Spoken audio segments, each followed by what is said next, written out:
All right, good evening, everybody. You got quiet right on cue. This is the regularly scheduled meeting. It's of the South Haven City Council. It's Monday, August the 7th, 2023. I'd like to call this meeting to order. Quick reminder, we have comment cards outside the door. If you would like to make comment during the meeting, if you just go ahead and fill one of those out, and we'll get it up here to the clerk. That'd be great. We're going to start out this evening. We have an invocation, and thanks for joining us, Father Richard Altine of St. Basil's Church.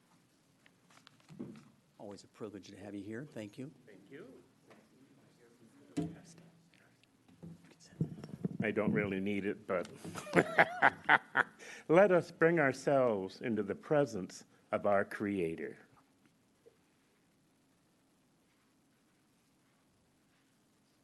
And we hear from him in Psalm 119. They are happy whose life is blameless, who follow God's law. They are happy who do his will, seeking him with all their hearts, who never do anything evil, but walk in his ways. You've laid down your precepts, be obeyed with care. May our footsteps be firm to obey your statutes. Then we shall not be put to shame, and heed your commands. We will thank you with an upright heart as we learn your decrees, will obey your statutes, and do not forsake our Creator. Heavenly Father, help us to always hear and live these words. Amen. Amen. Thank you again for coming. And now if you'll join me for the Pledge of Allegiance.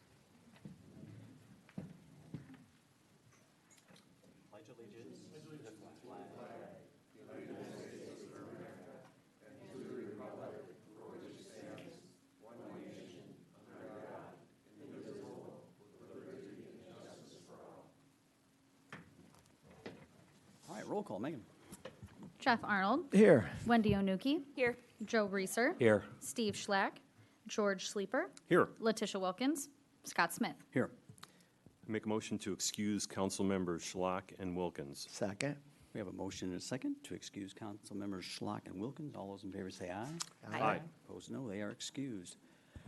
And that will take us to, we have an update right now from Lake Michigan College. So I know we have Al and Jeremy out there. Good evening, gentlemen. Thank you.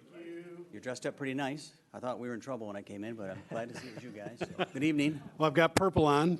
I know where I'm at. Good man. And my name's Al Pasholka. I'm with Lake Michigan College, and great to be back in South Haven. I told the mayor a couple of weeks ago, this is the place I got my first job after college, bought my first house, met my first wife, and covered my first city council meeting. Was right in here, so it's great to be back. Jeremy's going to give you an update on the activities in the South Haven campus, and I'm going to talk a little bit about the millage that's coming up tomorrow. So, thank you. Hello. Thank you for having me here. I appreciate this. Most of you, I know everybody, so we've done this before. So this is not a new thing for us. But some of the highlights that I want to reach out to you guys about, because sometimes the campus is kind of hidden from everyone, but there's a lot of things going on every day. A lot of the students come in and they're experiencing new things, but we don't necessarily hear about them in the newspaper or through city council, so we want to make sure that they're being heard now. So first and foremost, South Haven students have saved $3.6 million by being part of the Lake Michigan College District and paying in-district tuition instead of out-of-district tuition. So first and foremost, and I have a son that's a senior right now, and one that's a freshman coming up, so I understand the family value for saving that amount of money and being in-district tuition. For the 2024 fiscal year, LMC has budgeted $305,000 for a physical therapy equipment lab, which is coming up, and then $269,000 to build a lab that will have a physical therapy assistant degree that is only being offered in South Haven. That'll be our first flagship program that we have on the campus. And that's one of the things that I know I've worked with a lot of you on, is trying to make sure that we have one specific flagship program, physical therapy assistant program. As we've done the research and we've looked into this, what does it look like? What is the degree opportunity and job opportunity for our students? What does that look like?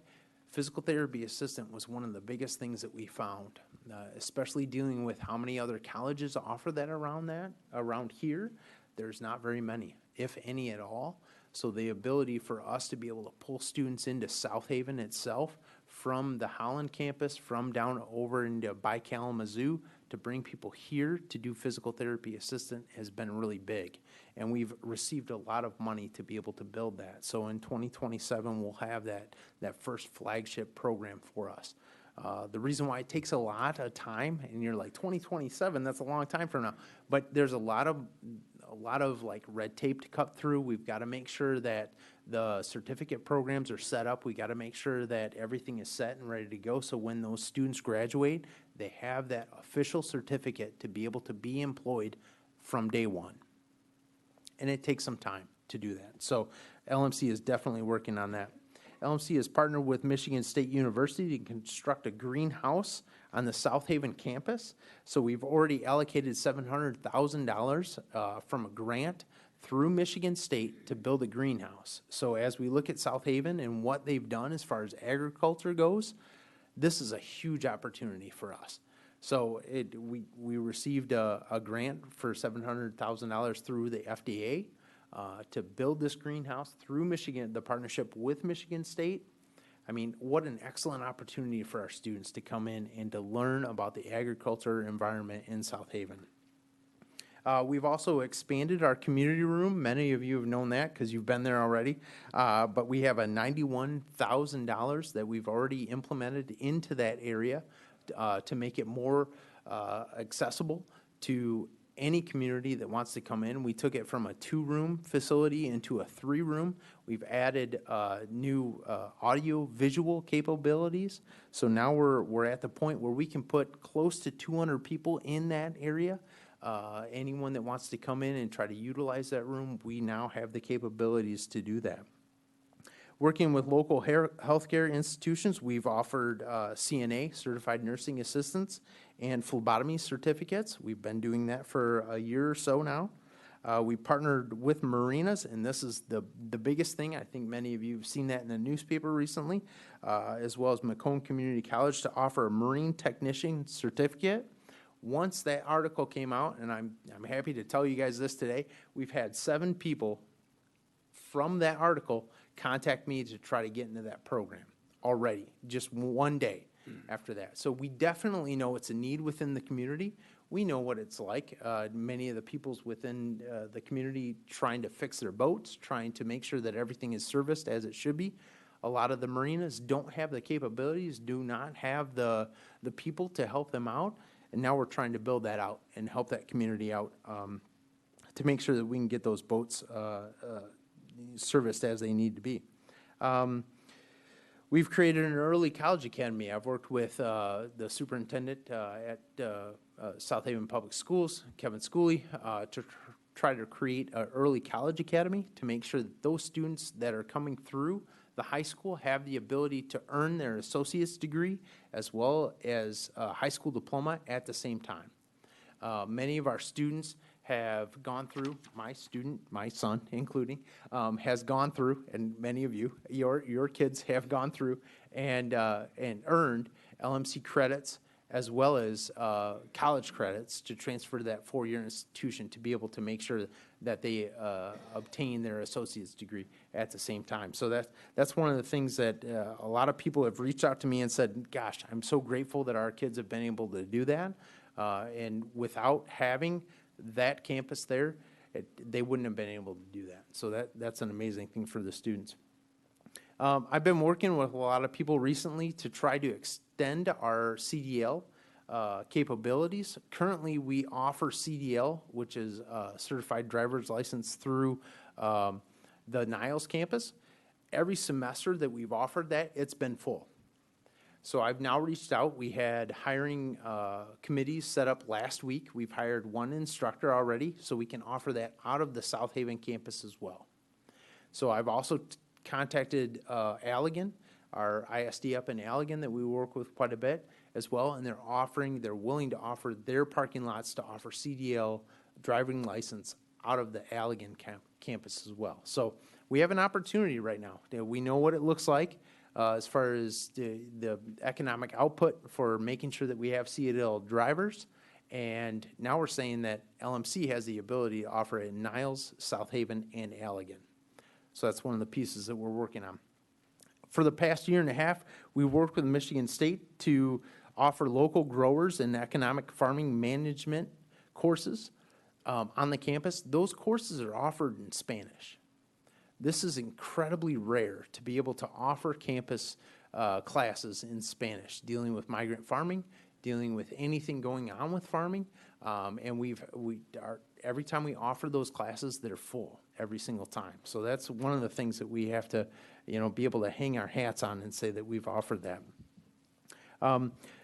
Recently, we worked with the South Haven Region Business Hub. It's a fairly new operation. It's almost like we call it like a business hub opportunity. So we've had 184 people come to our campus and be able to sit down and talk about what is it like to develop a business? Like, what do we have on a starting platform? Like, I want to start this business. What does this look like? And they're able to build out a platform for what it could look like in the next 5 to 10 to 15 years going forward. The Regional Business Hub has supported 32 local startup businesses. All of those classes have been held at our South Haven campus. So to be able to offer that ability to say, hey, listen, look at what we've done in South Haven. We have a campus that has offered the ability for 32 different businesses to start up. That's pretty phenomenal. I don't know, and I've been to a lot of conferences within the nation and asked them about what they're doing with satellite campuses, because after the pandemic, everybody's worried about what happens with the satellite campuses. One of the things that I've been able to say is, look what we've done with startup businesses. Look what we've been able to do with work with ISDs.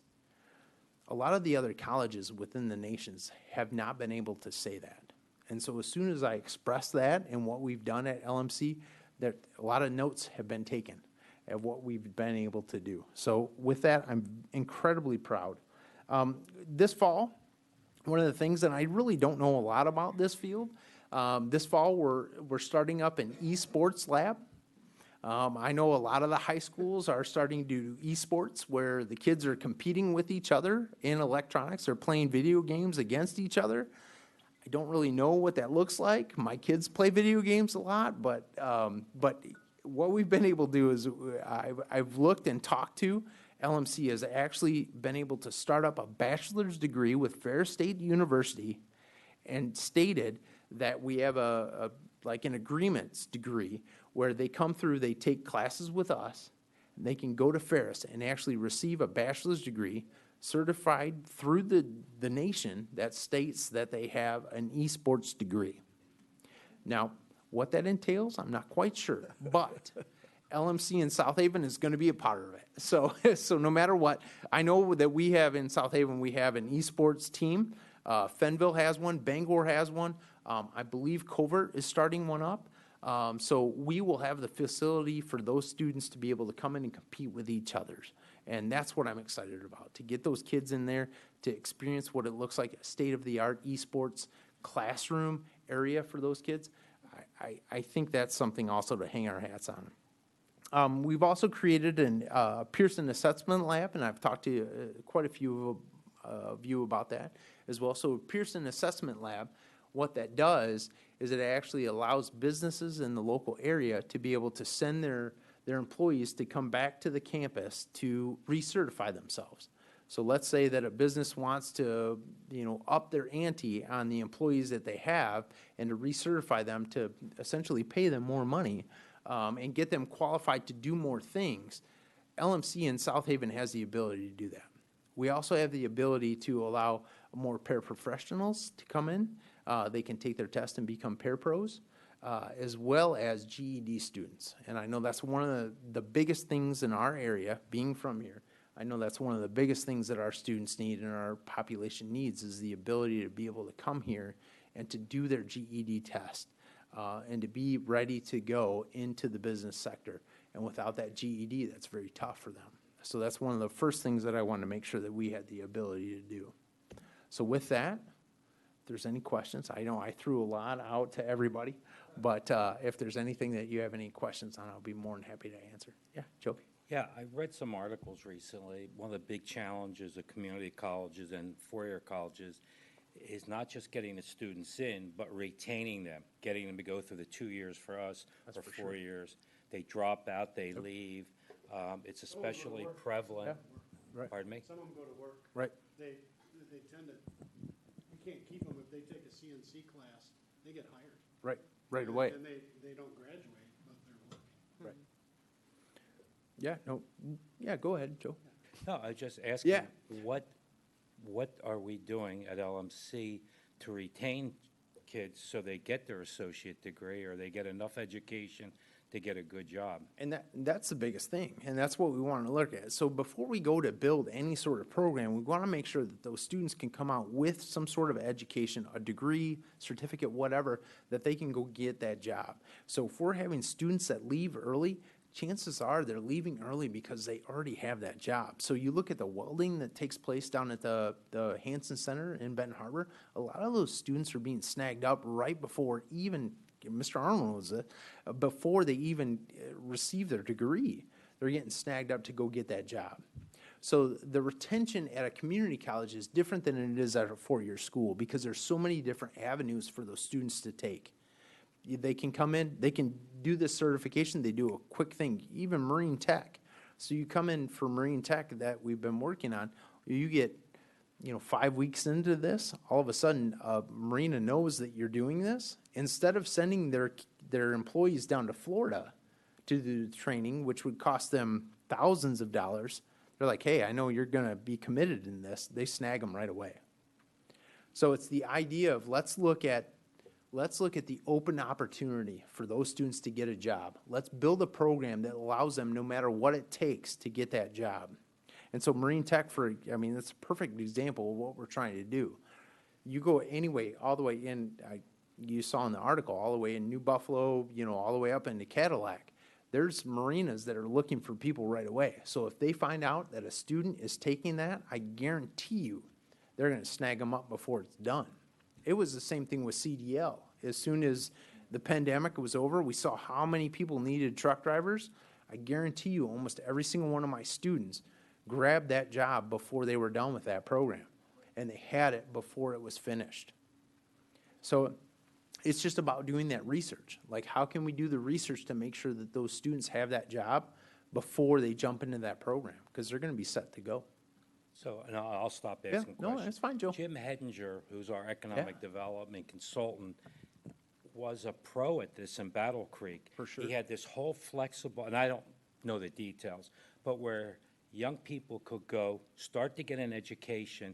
Here they had a family or they had jobs, and they made this thing so flexible they could leave, come back in the same week. Right. So they still got their education, but they still, to your point, they could go drive the truck, Right. but afterwards come back to school. And I remember he explained it. It was fascinating how he did it. Right. Have we used him as a resource to help you? Oh my gosh, Joe has been on day one with the Marine Tech program. So I've talked to Joe since square one. Yeah, so we've worked on that piece and that's the biggest thing of it. So when you go and talk to the marinas and we say, okay, what kind of people, what's the population that you're looking for? They'll give me a certain number, and that's fine. That's great. I love that number. But if I don't have the actual people when I go back, once the curriculum's built, if I don't have those students to come back into the program, they're going to go, okay, wait, there's an issue. But what I found with CDL and Marine Tech is no matter what I've said, they're good to go. There's students coming in. So I talked to them, and I talked to a lot of the marinas around, and they said, you can get your Marine Tech program, but you have to be specifically certified in a specific engine. Yamaha, Mercury, those other different engines. So those students will come through our program, they'll get certified as a base level mechanic. They can go in, get their job, and then at that point in time, then we start to research out, what do we do to get them certified in Mercury? What do we get them certified in Yamaha? Because right now they have to send them to Florida. So that's our second phase with that. And just like you said, we want to make sure that they're specifically certified in those areas. That's up to us. And we can help those businesses out to try to connect those dots and make sure that that happens. But yeah, that's not lost on me at all. Yeah, that's phase 2. You're jumping ahead of me, Joe. So, anybody else? I have a question. Well, I wanted to say thank you for all this information. It's awesome to a lot. see everything you're doing and this little snapshot. And I'm excited for the South Haven specific programs Yeah. too. I was just wondering about online courses right now and if that's still a big thing. Oh my gosh, yeah. So online courses are a huge thing. So we look at that, and this is where I'm going to jump in a little personal, Jeremy. Jeff knows this because Jeff and I worked at the high school together. So I'm used to students being on campus, right? I'm used to, I have an open office. It's like a fishbowl. The students come in, we talk. After the pandemic, that's changed quite a bit. And it's not just South Haven, it's changed nationally. A lot of the students have realized that they can get the same type of education, the same degree online. So they can do it when it's more convenient for them. They can do it when they have a babysitter convenient. They can do it when their jobs are flexible. They can do all of these different things. Now, the one thing that I was concerned about is jumping into an online format. Are we doing what's best for the students? That's where I always land. So as we start to look back on that and back on the pandemic, when it switched from traditional face-to-face, LMC has done a lot to research what it looks like with those students and with those classes. What does it look like? Graduation rates? What does it look like grade-wise? Are we switching a class from online or from face-to-face to online just because it's more convenient? Or are we doing it because it's what's best for students? That's where I always lie.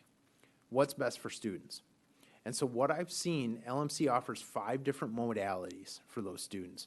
And so we can have the non-traditional ones that come in and they say, listen, I only have to do face-to-face. That's all I want to do. Totally cool. We can figure that out. We can have some students, they come in, they're like, I've got a flexible, area. I can move in this. But I still want to have a little face-to-face dialogue with my instructor. That's where Zoom came into place. And we had a lot of different flexible modalities with those instructors and those students. And so they could meet at one specific time, but the rest of their stuff was what they call a flipped classroom. So they do some stuff online and they do some stuff face-to-face. So then we had other students that were like, listen, like my son, for example, he's like, listen, I want everything online. I don't want to have to do anything face-to-face because that's what he's used to. So, okay, we can do that. And his GPA has been just fine. So, so it's a matter of trying to shift with that. And it's not just LMC. It's not just Michigan. It's not just specific states. Everybody is going through the same thing because we've all learned differently from the pandemic.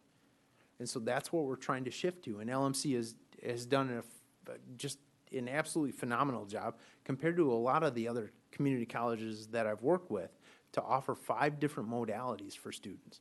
A lot of them said you're either online or you're face-to-face. That's it. If you're online, you don't have an interaction with an instructor. There's a lot of students that need some sort of interaction. LMC has been able to offer that, and we have a lot of instructors that are willing to, flex their curriculum to make sure that that happens.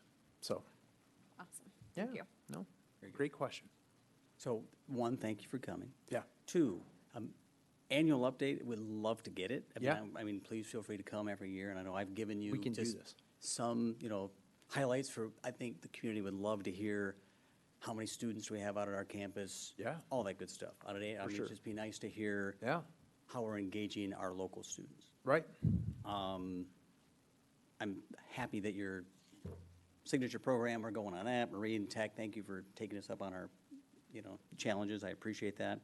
And just so if you're here in the room, they did not do PTA because I'm a therapist. Just so you know, they did not do that for me. Sky had So- nothing to do with that. So Not twist it anybody's wasn't, arm. it wasn't about Scott. Right. Just so It you was know. about data. It was Right. about research. Exactly. So just so you know, I did not, but anyway, there's a big demand. I just find any, thing you can share on what you're doing with existing businesses. So I mean, kind of like we have industrial parks, just kind of what's Yeah. going on as far as outreach, Yeah, most opportunities for them. all that Yeah, good stuff. for sure. Yeah. So one of the biggest things is what we started to do with the CNA and the phlebotomy is reach out to the, hospitality, or not the hospital, as well as other, the facilities around the area to say, okay, what do you need? CNA was one of the top things that they needed. So it was a matter of transforming our room to make sure that CNA was offered. Phlebotomy was the same thing. So that's what we're trying to do, is reach out to the businesses locally to try to say, hey, listen, what's going on? We talked to a lot of the industries about trying to make sure that we had manufacturing up here. And Scott, we were in that piece. And so it's not as though, and I want to make sure that everyone understands that we want to try to make sure that we're offering something that businesses around the area are passionate about and they want and they need. So when we reached out to the manufacturing group, they're like, yeah, we need more manufacturing up here. And I'm like, well, yeah, that's great. We have the Hansen Center that's 20 minutes away. What a phenomenal opportunity that we have for our businesses. So it's more of an opportunity for us to be able to say, what does LMC have to offer? Not necessarily at the South Haven campus, because if I'm running a business, I can't reproduce what we have at the Benton Harbor campus back up in South Haven, because we want to hire 2 or 3 new people, right? But I can offer the opportunity to say, okay, what are the basic needs? Do you need blueprint reading? Like, let's look at maybe I can do 1 or 2 classes. We can offer those right here because we have the technology capabilities to run those things right here. So let's offer it. Let's run it. Let's get those things going. So when we look at, and I'm always looking at the meeting notes and trying to figure out what we need in the area. When we look at HVAC, electrical, we're looking at all of those types of things, because I know anybody around here that needs help with their HVAC or electrical, we know that's something that comes up that we need. How can we try to offer something that helps them out? And so when you look at the businesses, I don't start a program. We don't try to start a program without understanding what the need is of the area. So Marine Tech, that was the biggest thing that we looked at. What are the local businesses around here needing? That's why we reached out to that area. So we did some research, found out it would work out, found out there's no other competition around here. Let's do it. There's no reason not to. So that's a great question, Scott. So, yeah, my challenge would be to continue to reach out to our existing manufacturers, because I've got multiples that are expanding and could use good trained 100%. staff. So, I totally agree with you. Yep. South Haven Public Schools rents several classrooms out there, and I worked out there one year, and Yep. Jeremy and I were chatting in the lobby, and Mark Compton came in from Compton Construction, and he said, we can't find people with CDLs. And Yeah. within that year, you got the CDL program going out at the South Haven campus. So I appreciate that. Yeah, that's one of the things Jeremy that we said, look at. you? I can do that. Yeah, let's get it going. Yeah. So I'm open to all of that, and I appreciate the ability to come up here. And like you said, we're up 38% at the South Haven campus right now.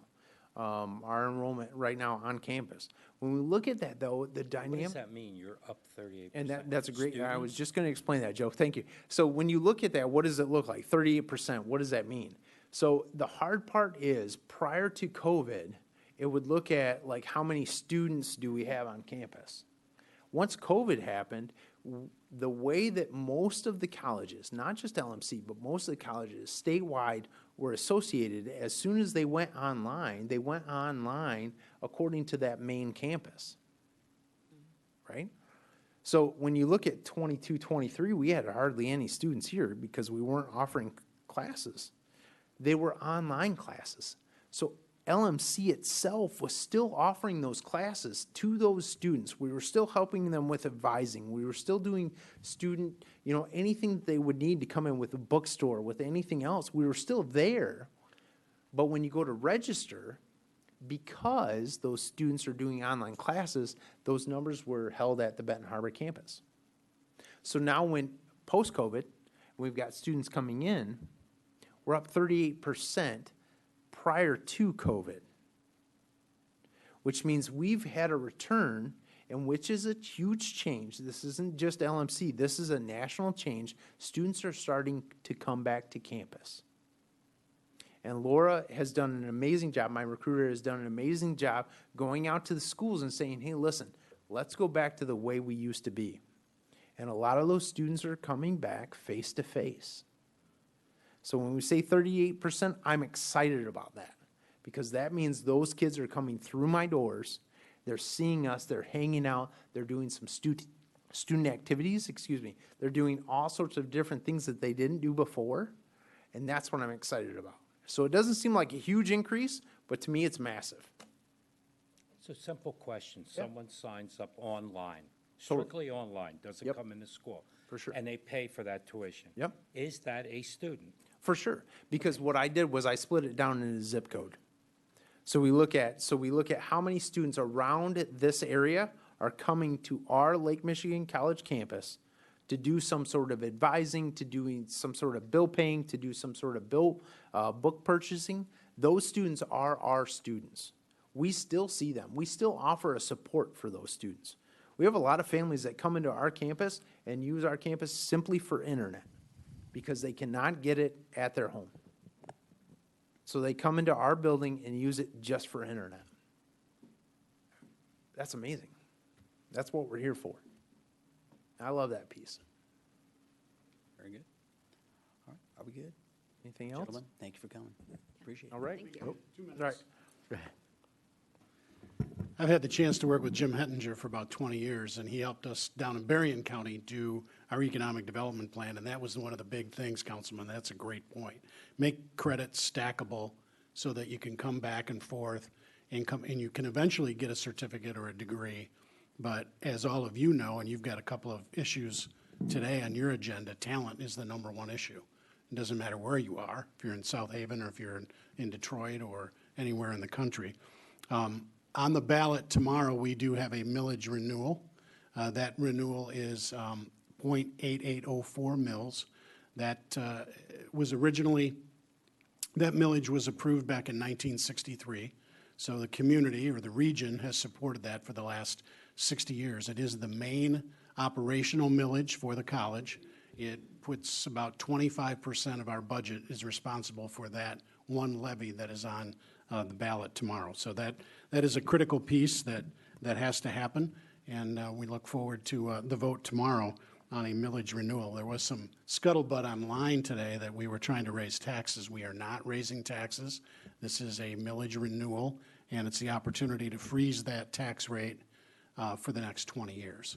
We're also not asking for a Headley override either, as some community colleges have. So we look forward to your support and any questions you might have. I think you got them, so. All right, appreciate thank it. you. Have a good night, gentlemen. Thank you. All right, let's keep cruising. I am ready to approve the agenda. Make a motion to approve the agenda? Second. Motion is second to approve the agenda. Any discussion? Seeing none, all those in favor say aye. Aye. Aye, opposed, no, it's approved. Takes us to public comments. This is for items that are on the agenda, which exclude the public hearing, which we have one public hearing tonight. So if you would like to make a public comment on an item, again, on the agenda, come on up, state your name and address. You'll have up to 5 minutes.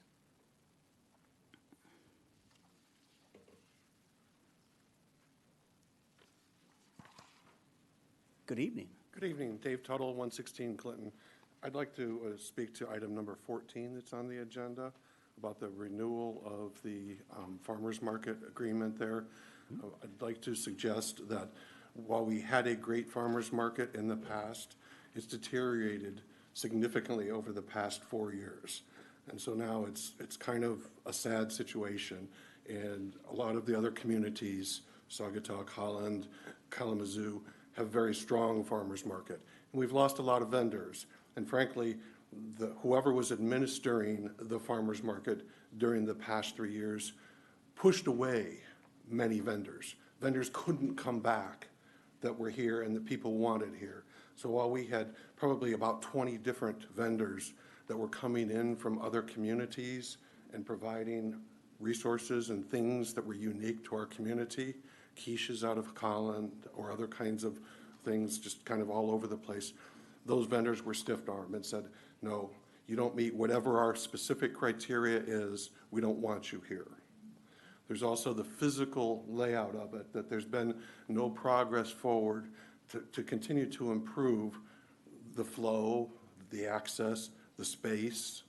And so I guess I would ask that the organization that's been doing this hasn't been doing a good job. And all of that then goes to Mary Hosley's commentary about the agreement that's there, and she's obviously spent a lot more time on it than I have, but the agreement doesn't call for an auto renewal. It doesn't call for a 5-year extension, and so it's ridiculous that that's being put forth under this agreement. So I'd ask you to, number one, listen to the community and say, are these people doing a good job? And then number two, can we even renew the agreement the way it is or not? And that's, I guess, my opinion on this farmer's market number 14. Thank you. Thank you.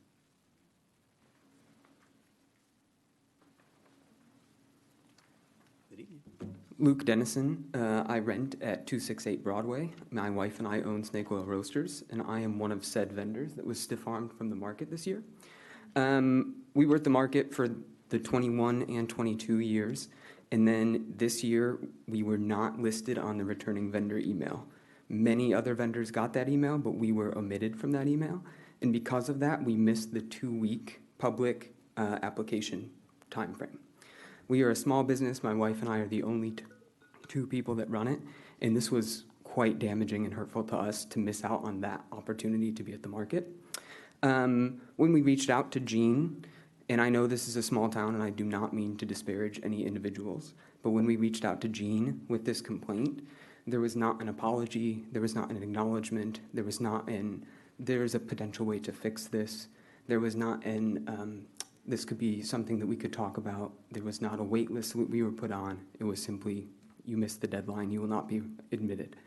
When we asked to speak to her manager, she said that she could not recall his name. When we asked for a number for him, Brad Adamson, she said she was not at liberty to give that number. There was no solicitation of feedback in those 2 years that we were vendors at the market. Complaints that we did make and other vendors made seemingly did not make it to city council or city management per emails that we exchanged with them. So this obviously is a little bit traumatic and problematic to us as a new business in South Haven, trying to do something for the community that we are passionate about. Additionally, while we received information that we were denied because we missed that application window, many vendors were simply denied with no reason given. There's not a handbook that we could find that outlines reasons for denial. When those vendors asked why, they were not given a reason, and it seems to just be gate-kept by Jean and Brad Adamson. And so I propose that please consider this contract before you renew it, and maybe even assemble a committee to oversee the farmers market, because it is a huge asset to this city, as you all know, and it to me is a shame that it is being managed in this way and excluding so many vendors. A couple other items that was in the contract with Laser that were not seemingly adhered to. The bathrooms, per the agreement, should be monitored by Laser, and they were not. And when we complained of that in 21, Jean said, I am not a shit monitor. She did not seek to make it better. She did not bring in someone to help clean it. She did not direct vendors or shoppers to other facilities. She simply said that and walked away. Additionally, the contract says that Jean should be on site, or someone from Laser on site 15 minutes prior to the market starting, and that, in my experience, was never the case.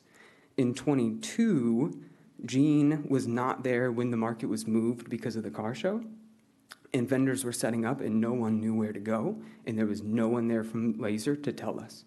Instead, Edgar from Sukasa took control of the situation, and because of him, it was still a successful day. But he and Jean exchanged heated words, and I know that he has come before council before with complaints about Jean and Laser that have not resulted in any meaningful change. Additionally, many people have reported that Jean is not available for the SNAP tokens, the double-up food bucks, which are given out to people of a certain income bracket to be able to use to spend and double their money at the market. This, to me, is a gross assault on people of a certain income bracket, that those tokens are either unavailable, she ran out and doesn't have more, or could not be found on site to give them away. I don't know, I'm not going to accuse that of being intentional on her part, but it certainly seems like there is an effort to control the demographics of that farmer's market. My last note, according to the contract, pets are not allowed at the market. Again, that topic is only picked up when Jean felt that it should be. She would greet some dogs and pet them and welcome them into the hallway of the market, and she would deny other dogs. And especially the south end of the market where the food court is, where Snake Oil used to be, there are dogs there all of the time, and she never says a thing unless they're under the pavilion. But that is where the food vendors are. That is where Sukasa is. That is where the kettle corn gentleman is. That is now where Red Shed Coffee Truck is, which incidentally are friends of Jean, and they are there this year while we were denied and left off that email. That is all. Thank you. Thanks for your comments. Was there anybody else?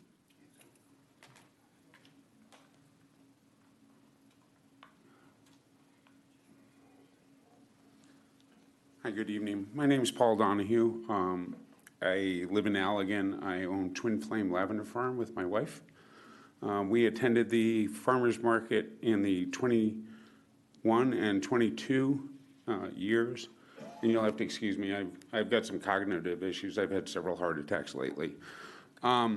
We left the farmers market this year and refused to go to it because of all the corruption that we witnessed in the previous 2 years and the mismanagement. We've done quite a few farmers markets. We're currently in Saugatuck and in Holland. And I would have to say the South Haven Farmers Market is the worst managed farmers market I've experienced in my time here. I'm a retired Navy Chief Petty Officer, and I operate on principle, and I did not participate this year in this market because I feel the people are very corrupt. There's a lot of cronyism and nepotism going on. And the market manager, Brad, I saw him once in 2021. I did not see him last year. There were lots of problems at the market in the early morning hours, nobody there to resolve them. You have a ton of people there that have no sales licenses. We organized a market up at Medellis Winery and wanted to reach out to several of the people of the market here. We couldn't accept them because they're not licensed. And if you're not licensed and the state comes through, they're going to find the managers of the market or even the city. So you guys need to be aware of the fact that you've got a lot of people operating there without licenses. I grew up in Portage, and I left in '77 when Milliken was governor and Deer Forest was still around. Coming back, I mean, we grew up going to South Haven.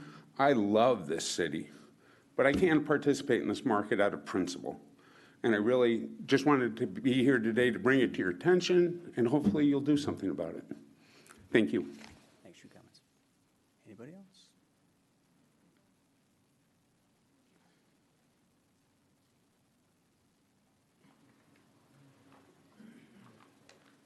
My name is Renee Donahue. I am Paul Donahue's wife, and we run Twin Flame Lavender Farm. I used to be a real estate broker, and I owned my own company in Las Vegas before we moved here and became farmers, the dream. I understand what property managers do. And Laser is a property management company. They manage properties. They don't manage events. He has hired somebody and totally walked off site. We have not seen him. The problems I have had with Jean, she wouldn't allow us under the pavilion for 2 years in a row because we're not a farm.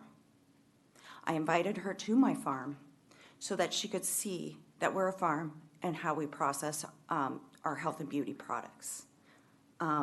She has allowed non-farmers under the pavilion and pushed us aside. We had a bad neighbor last year. There's zero conflict resolution. Every morning, we would have a conflict with this neighbor. And Jean kept on saying she's not going to be allowed back next year. She's there again. Another problem we had is when one of our neighbors were gone, we would want to buy that spot.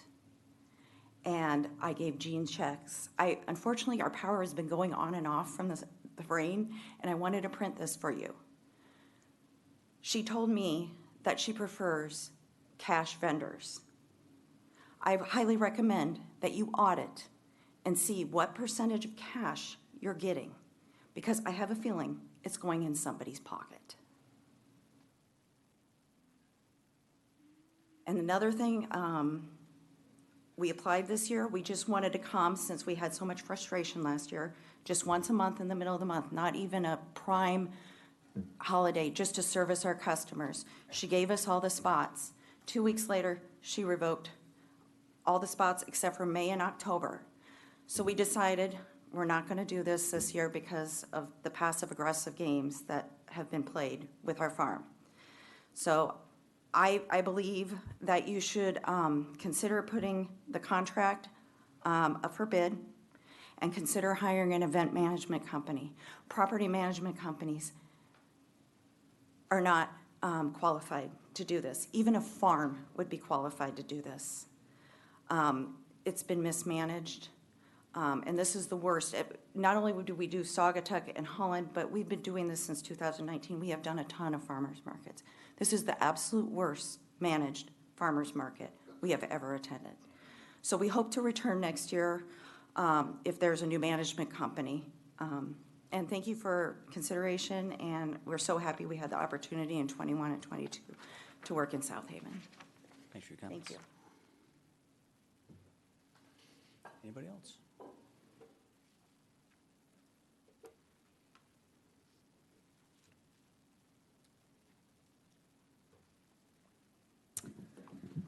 Mary Hasley, 726 North Shore Drive.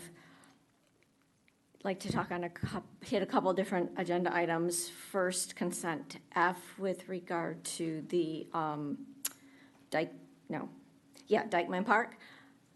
Just if it's overbid and you don't get enough donations, where's that shortfall going to come? I believe that there already was a shortfall because expenses for Edgewater were not taken into account. And so that came out of the city's coffer. It appears Edgewater's been involved again. Is that money coming out of the city's tax budget, or is that coming out of the donation?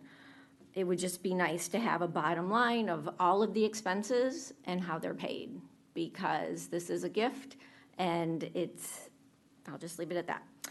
Item G, traffic control orders. There was a temporary order put in place. I was just wondering if there's been any pushback by neighbors or any commentary by people in the area, or if it's affected parking, navigation. It just seems like that would be, in a congested area, that would be something that we would, in a small town, we would want to make sure that we're nice to our neighbors. And agenda item 14. I hope you all received my updated email on Saturday. Sorry, I was in a rush on Friday and haste made waste, but I corrected that Saturday morning with the identification that there were missing contracts that do give much more breadth to the staff report than what was provided. When you look at the chain of the contracts and the extensions, very specific language is not carried over, so there really is not a legal basis for the renewal. Without that legal basis, then you fall into the open bid requirement under the city code with the amount being paid over $20K. And as I inquired in my email, staff said they're satisfied, but staff is not who is serviced by this person. The vendors are. And tonight, I hope you have heard and realized that the vendors are not happy. I had gotten an inkling of that from a concerned resident who said, Mary, please look into this, like many residents do with items that I bring before you. I really do not go looking for them, but I have an open ear. I listen to the residents, and I keep digging until I get answers. And I hope that tonight's discussion encourages you to send this back and do the right thing. If you're not willing to do that, the next best thing is a 3-year contract, not 5-year contract. But by doing so, you're violating your own city code. Thank you. Thanks for your comments. Anybody else? Going once, going twice. Done. All right. Public comment on consent agenda, items A through H. I make a motion to approve consent agenda items A through H. Second. We have a motion, we have a second.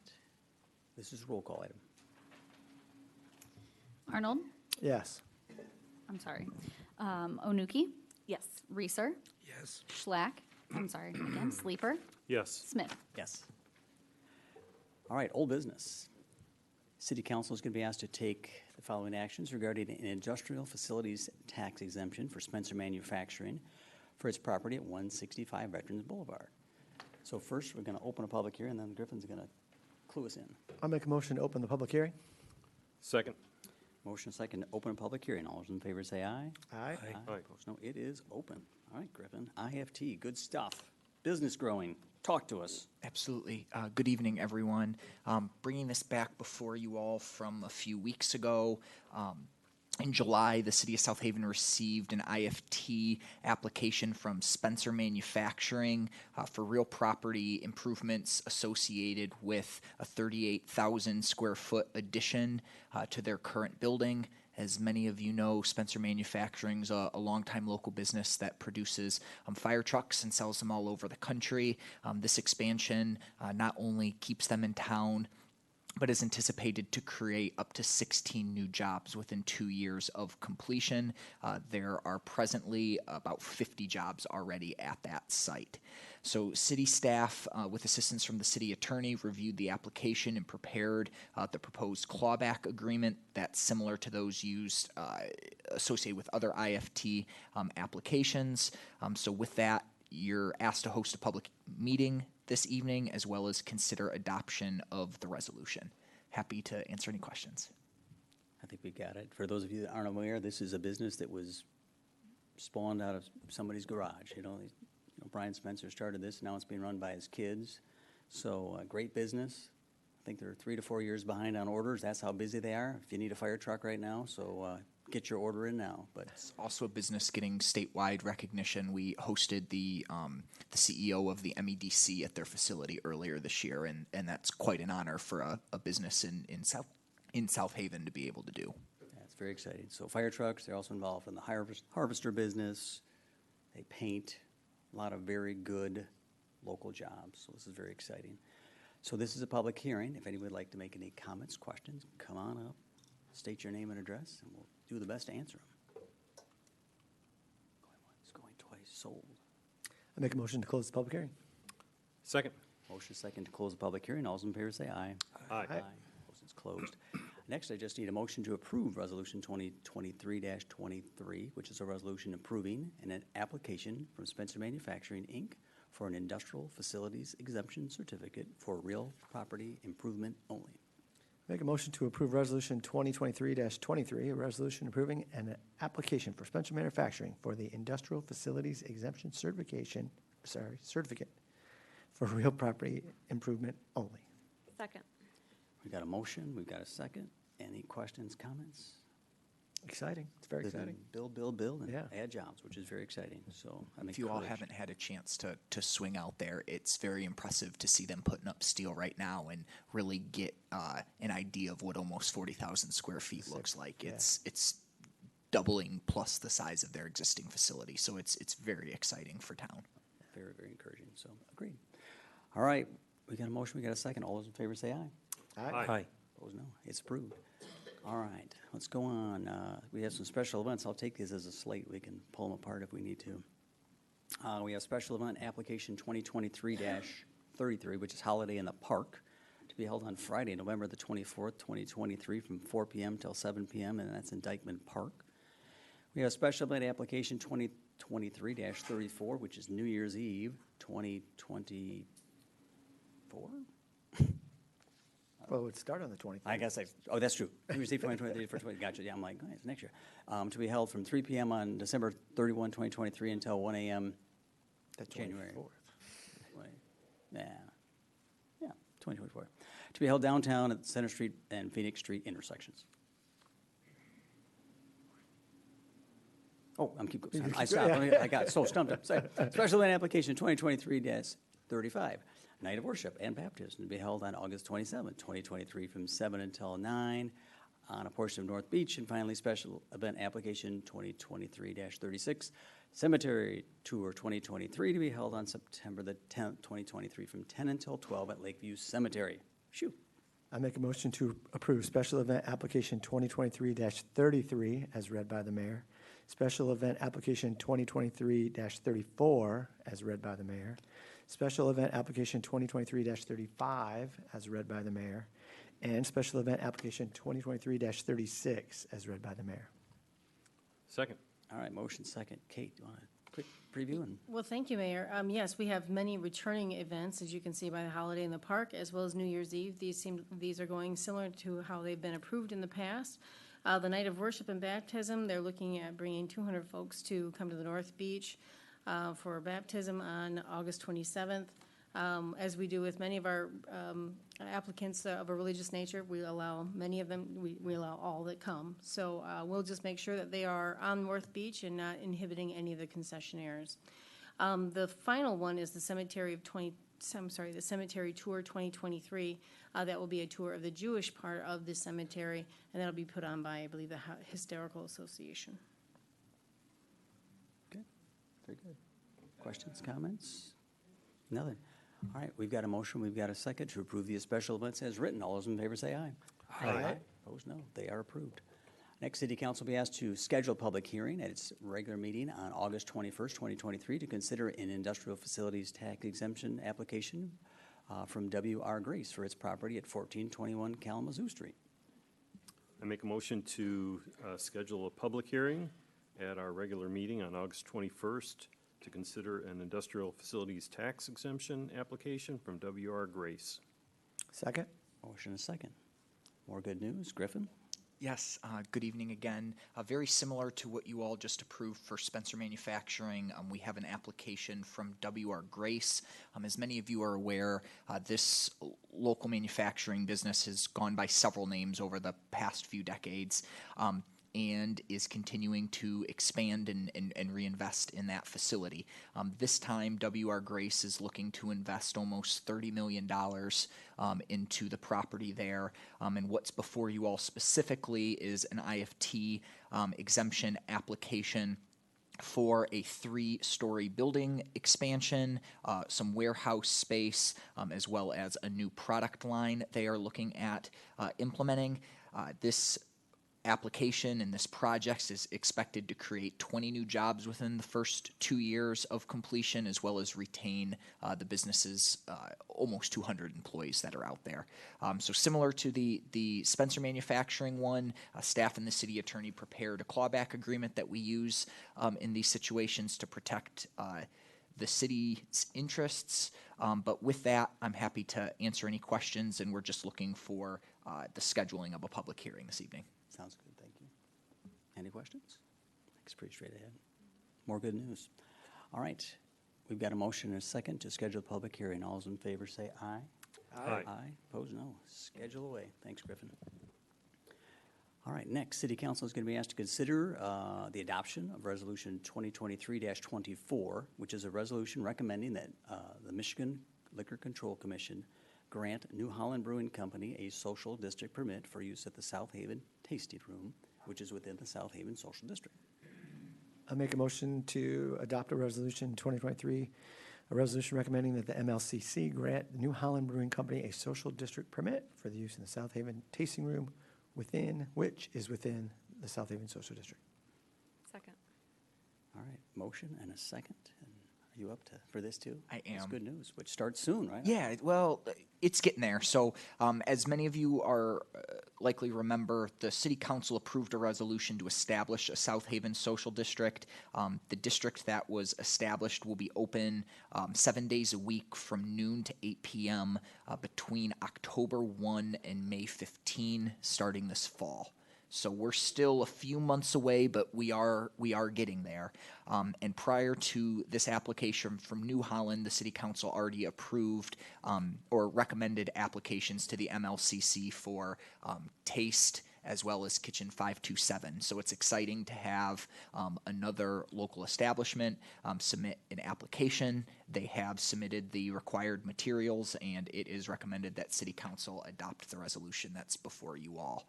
As a friendly reminder, what happens, assuming you all recommend this, staff will compile some necessary information, and the applicant will be able to submit that to the MLCC. They'll go through their required inspections and ultimately get the permit from the MLCC.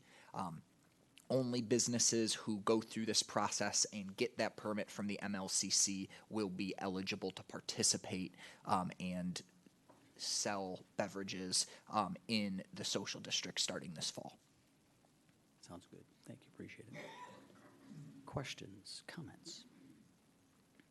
Just a simple question. Yeah. Since we've had it last year, when we did it last year from October to May, were there any noticeable problems or did it go smooth? We haven't had this yet. This will be the first year it has I started. thought we had it last year. Not at all. No. Nope, starts this year. Okay. So no problems last year. It was smooth. Yep, and we are taking some steps to try to be proactive to prevent any concerns. You know, we're working on signage and different informational handouts, as well as we'll be looking at uploading some applicable information to a special web page on the city's website as well. So, you know, I'm very interested to see how it goes this year. I know a lot of our businesses are excited. There are some businesses that are definitely watching it carefully to see how this goes. So it's great to have a few of these local businesses go through the process already. Those that have not submitted applications, they can at any point. They're just not eligible to participate until they go through the process and get their permit from the state. Right. And part of the goal with this was a little test run in the off season. So I'm kind of hoping a few of those that are thinking about it will participate so we can get a feel for it, so we don't try to do this in July. So. And one of the things that we did is we waited and watched how it worked in Saugatuck and in St. Joe to kind of learn from their mistakes, and so that's why we're just doing it. Yeah, so, okay. We've got a motion, we've got a second to consider the adoption of Resolution 2023-24. All those in favor say aye. Aye. Opposed, no. It's approved. Thank you much. Next, City Council will be asked to introduce an ordinance to amend Section 38-30 of the Code of Ordinances, as well as an ordinance to amend Section 1401 and 1724 of the South Haven zoning ordinance to revise the Harbor Commission's jurisdiction to review site plan applications pertaining to waterfront lots. I'll make a motion to introduce an ordinance to amend sections 3830 of the Code of Ordinances, as well as an ordinance to amend sections 1401 and 1724 of the zoning ordinance to revise the Harbor Commission's jurisdiction to review site plan applications pertaining to waterfront lots. Second? All right, motion second. You're still here. I'm still here. So I can tell you a little bit about where this is coming from and what this proposal would do. So presently, the Harbor Commission, per ordinance, is charged with reviewing plans for any project on a waterfront lot that's required to go before the Planning Commission. This includes kind of a wide array of projects, anything from kind of full-scale remodels, such as what we're seeing we saw at the Maritime Museum, or we've seen some big proposals associated with Gull Lake Marina. But because of this wording, it also includes projects such as pools, hot tubs, and decks. Some members of the Harbor Commission over the last year or so have been questioning whether reviewing these projects, these smaller scale projects such as pools, hot tubs, decks, is a good use of their time, especially since the Harbor Commission site plan review standards are primarily to ensure the safe navigability of the waterway and don't really address those types of projects. So to address those concerns, staff worked with the city attorney to prepare some ordinance amendments to clarify the types of projects that the Harbor Commission would review and transition some waterfront regulations from the Code of Ordinances to a more appropriate place in the zoning ordinance. It's our hope that these amendments provide some clarity, streamline some of these review processes. To clarify, any of these projects, they would still go through both staff reviews, and presently they would still go before the Planning Commission. but certain ones, notably pools and hot tubs and decks, wouldn't have to go to the Harbor Commission as well. So the Harbor Commission reviews the proposed text amendments and recommended approval to the Planning Commission. The Planning Commission then reviewed the proposed text amendments and hosted a public hearing and recommended approval to City Council. So it's brought before you all for consideration this evening, specifically to consider introduction. I'm happy to answer any questions. Seems a pretty fair request, so, in reading it, I'm just saying. So, I don't have any questions. It's a fair request for me. George, makes sense to you? Being on Planning Commission, this is a good thing. Yeah, I would agree, so. All right, there's no other questions. We've got a motion and a second to introduce the ordinance as read. All those in favor say aye. Aye. Aye. Opposed, no. It is moving. All right.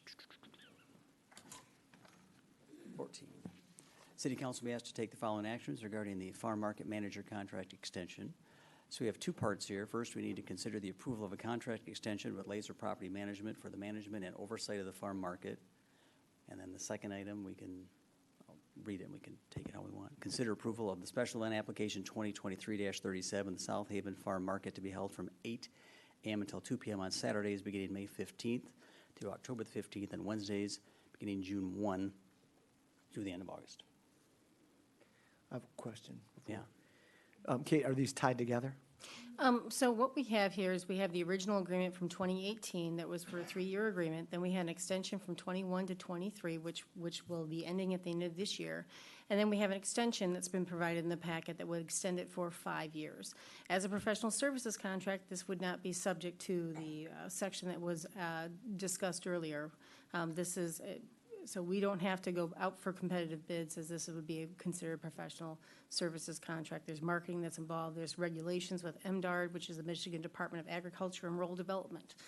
This would be an extension. This would be from 23 to 25. So I'm sorry, 23 to 27. So this would be a 5-year contract to be in effect for 24, 25, 26, and 27. I'm sorry, and then to 28. So we can make sure those dates are clear on that extension.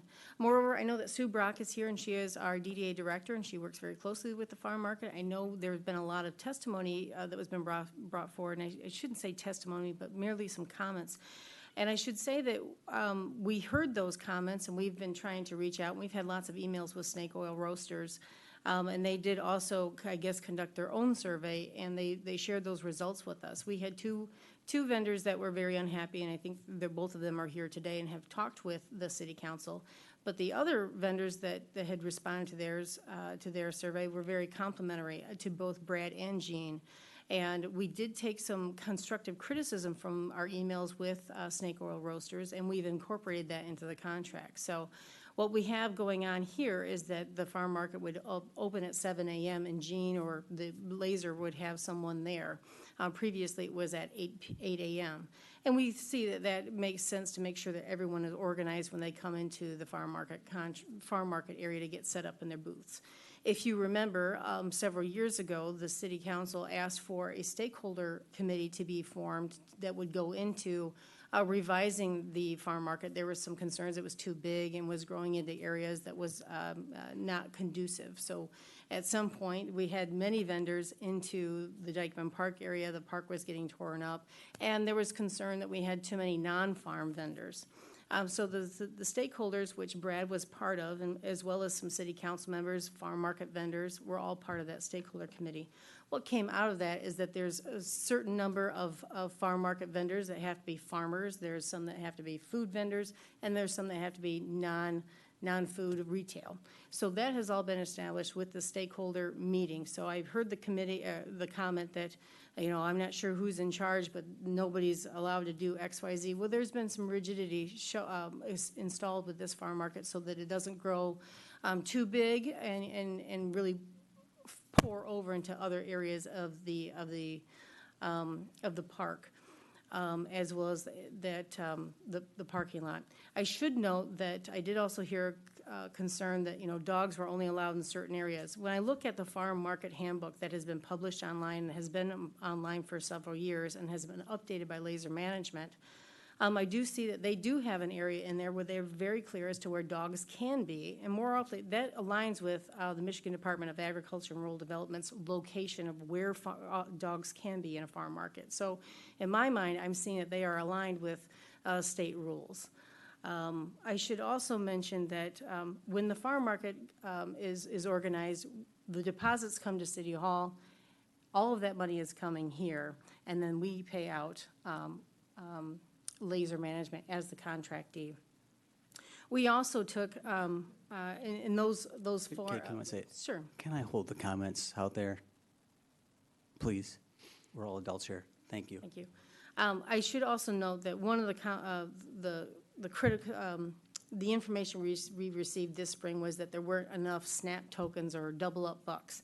Well, at the time, we had just tokens, and there's only so many tokens that this farm market was given. So if some people didn't turn in their tokens, which would be reimbursed to the farmer, we couldn't reallocate them. What we have done since then is gone to an online portal, so all of this is done electronically, so we don't have to worry about the tokens. So that was good feedback that we took, and we ran with that. So what we have here is an extension contract that meets the terms of what we had set out, making sure that we're going for a 5-year. It does not violate the city's code of ordinances because this is a professional contract. Secondly, I do want to be very frank that we have added in a few items to the contract that we are asking Laser to do, which is promote the new restrooms and have been renovated. Now, that is something that Laser would have no control over because those restrooms are operated by the city and they are cleaned by the city. And previously, we only had 2 stalls, and we knew that that was an issue for several years now. And working with Sue Brock and the DDA, we have expanded the 2 into 10 restrooms. We're hoping they're coming online here shortly because just like with everything, our construction project with that has just hit some hiccups. So we know that there were not sufficient bathrooms. We are expanding those, but that's not Laser's issue, but we want them to market those bathrooms and be available for public use and by vendors. We want an opportunity, we would like Laser to be conducting vendor and community feedback, but then end of the season survey on the farm market website. And we'll be implementing new staff hours at the market days to increase accessibility for vendors. And that's what we're doing for the implementation for 2024.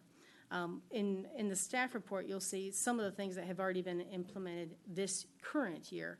As I mentioned, the updated SNAP program that has the new electronic process, so then we're not chasing down people with the tokens. We've implemented a designated area of the food court for accessibility for new electrical outlet panel. We've implemented a designated area for nonprofits or community partners for showcasing community resources. That was something new. Implementing an electronic vendor application. If you go to the South Haven Farm Market, you can apply online, you can see the vendor handbook, and you can see all the updates up there. There's an annual update of the farm market website and handbook that has been done. And we've improved the signage and enforcement of pets under the pavilion. So you can have your pet there in certain areas, but you cannot be under the pavilion. So, Sue, do you want to come up? And if there's any question council may have, Sue Brock and myself can answer any questions you may have. I go down there frequently. I have had nothing but compliments from vendors. And I ask them, how's the market? And I will back up what you said earlier. We had a lot of feedback from our brick and mortar merchants that when we originally created this farmer's market back in the day, we were a few little, local farmers only, and that was it. And part of it was to create a draw, kind of bolster what was happening downtown. Fast forward, downtown has blossomed, the market has also blossomed, and so we got to a point where it was really going too far beyond beyond what the intention of that market was. I mean, it's a farmer's market, not a craft fair, not a flea market. It's a farmer's market. So did it expand a bit beyond that? Yes, and we sort of had that discussion, but I mean, I can tell you, having been into Cookies on Call and a few places where we got our, rear ends handed to us because guess what was happening on Saturday morning? The farmer's market was drawing directly from their businesses. The brick and mortar businesses that are downtown that are there 12 months a year, these are the businesses that when, the students are raising money for homecoming every year, they're knocking on those doors and they're providing them gift certificates. With band camps going on, they're going down to our local businesses and knocking down those doors. So it's the year-round businesses, the brick and mortar, that were saying, wait a minute, why are you now putting in a temporary business to compete directly with us? So there was a very intentional design on the part of the city council to ratchet that in, pull it out of the park, which was getting destroyed. Reasonable in size. It was really gonna fit under that pavilion. It's still gone beyond that. But, and again, I will just say, having been down there, I've had nothing but positive compliments from every single vendor. I've never had a complaint, never once. And I would wonder if anybody else up here has had any complaints. So, Well, I'll say that I'm the DDA director, and I'm also the customer service manager. So as you know, many of the complaints or concerns from the city do arrive at my desk. And this, ever since the farm market, I've been involved with the farm market.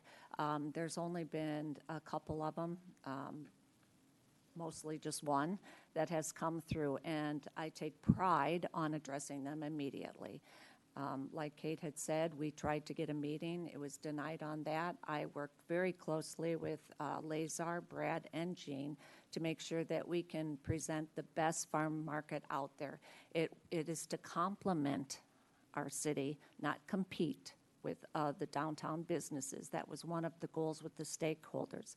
I've been very fortunate this season. I'm part of the National Blueberry Board, and I've been lucky to have a table down there this summer in that community center. And I will tell you that I walk around. I've heard a lot of positive comments. Everybody enjoys the farm market. If there's any kind of concerns that we do have with the farm market, it would probably come to my desk, and like I said, I haven't seen it. I believe there's 35 plus vendors, and that's probably low. I think it's a little bit higher. So when you think about all the vendors that are out there and the concerns that we have, we try to address them the best we can. But I know from my point of view, working closely with the farm market, just like I do with the ice rink, I have heard only positive, and it is a wonderful farm market, and I do go around and I talk to everybody when I'm down there. very good. Thanks for your working with them, so. Any How about a motion? questions? How about- I think we're good. Any other questions? Otherwise, I just Yeah. need a motion. So I guess the item in the staff report talks about that the plan for 2024 is to provide an opportunity for vendor and community feedback with an end-of-the-season survey. Is that in the contract, or is that just something that they're planning on doing? That's something they're planning on doing. We've already talked with them on that, as well as having them arrive at 7 a.m. on both Wednesday and Saturday.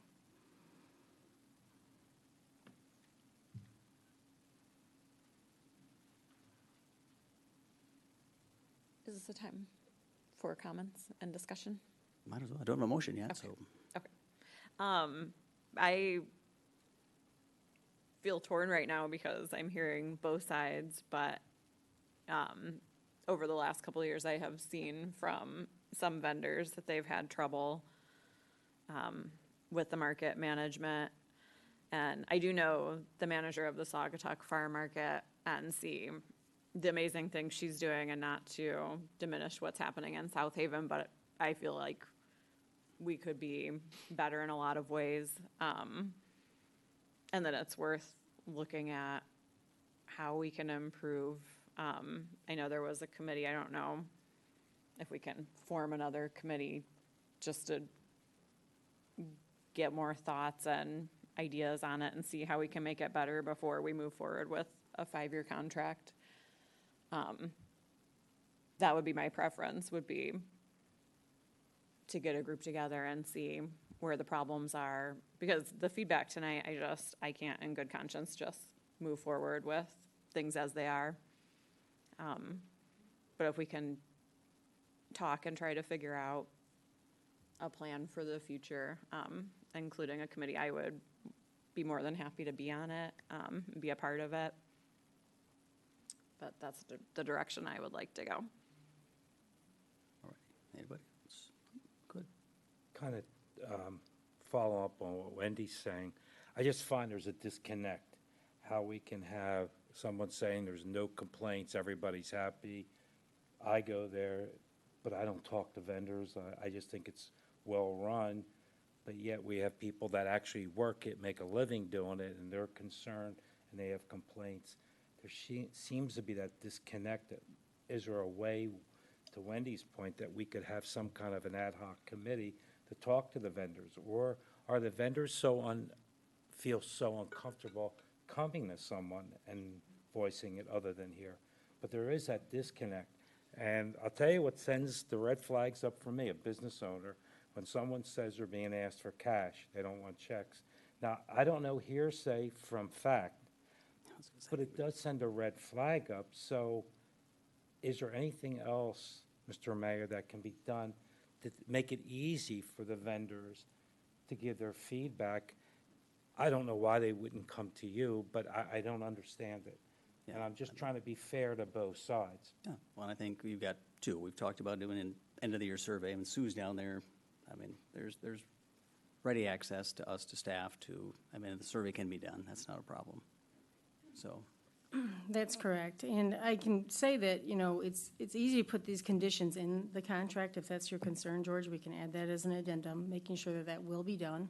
There's other ways to improve upon this. I do have a concern that if you want to start a committee, farm markets fill up pretty quickly. So I'm not sure how often it would meet, and if you'd like to have anything sorted out before you would want to come back. But if this takes a couple months, then you're looking at, you know, I'm not sure where everyone would be. I'm not sure. I guess I'm just looking at what is your time frame to having this done? I mean, I would think mid-fall would be good.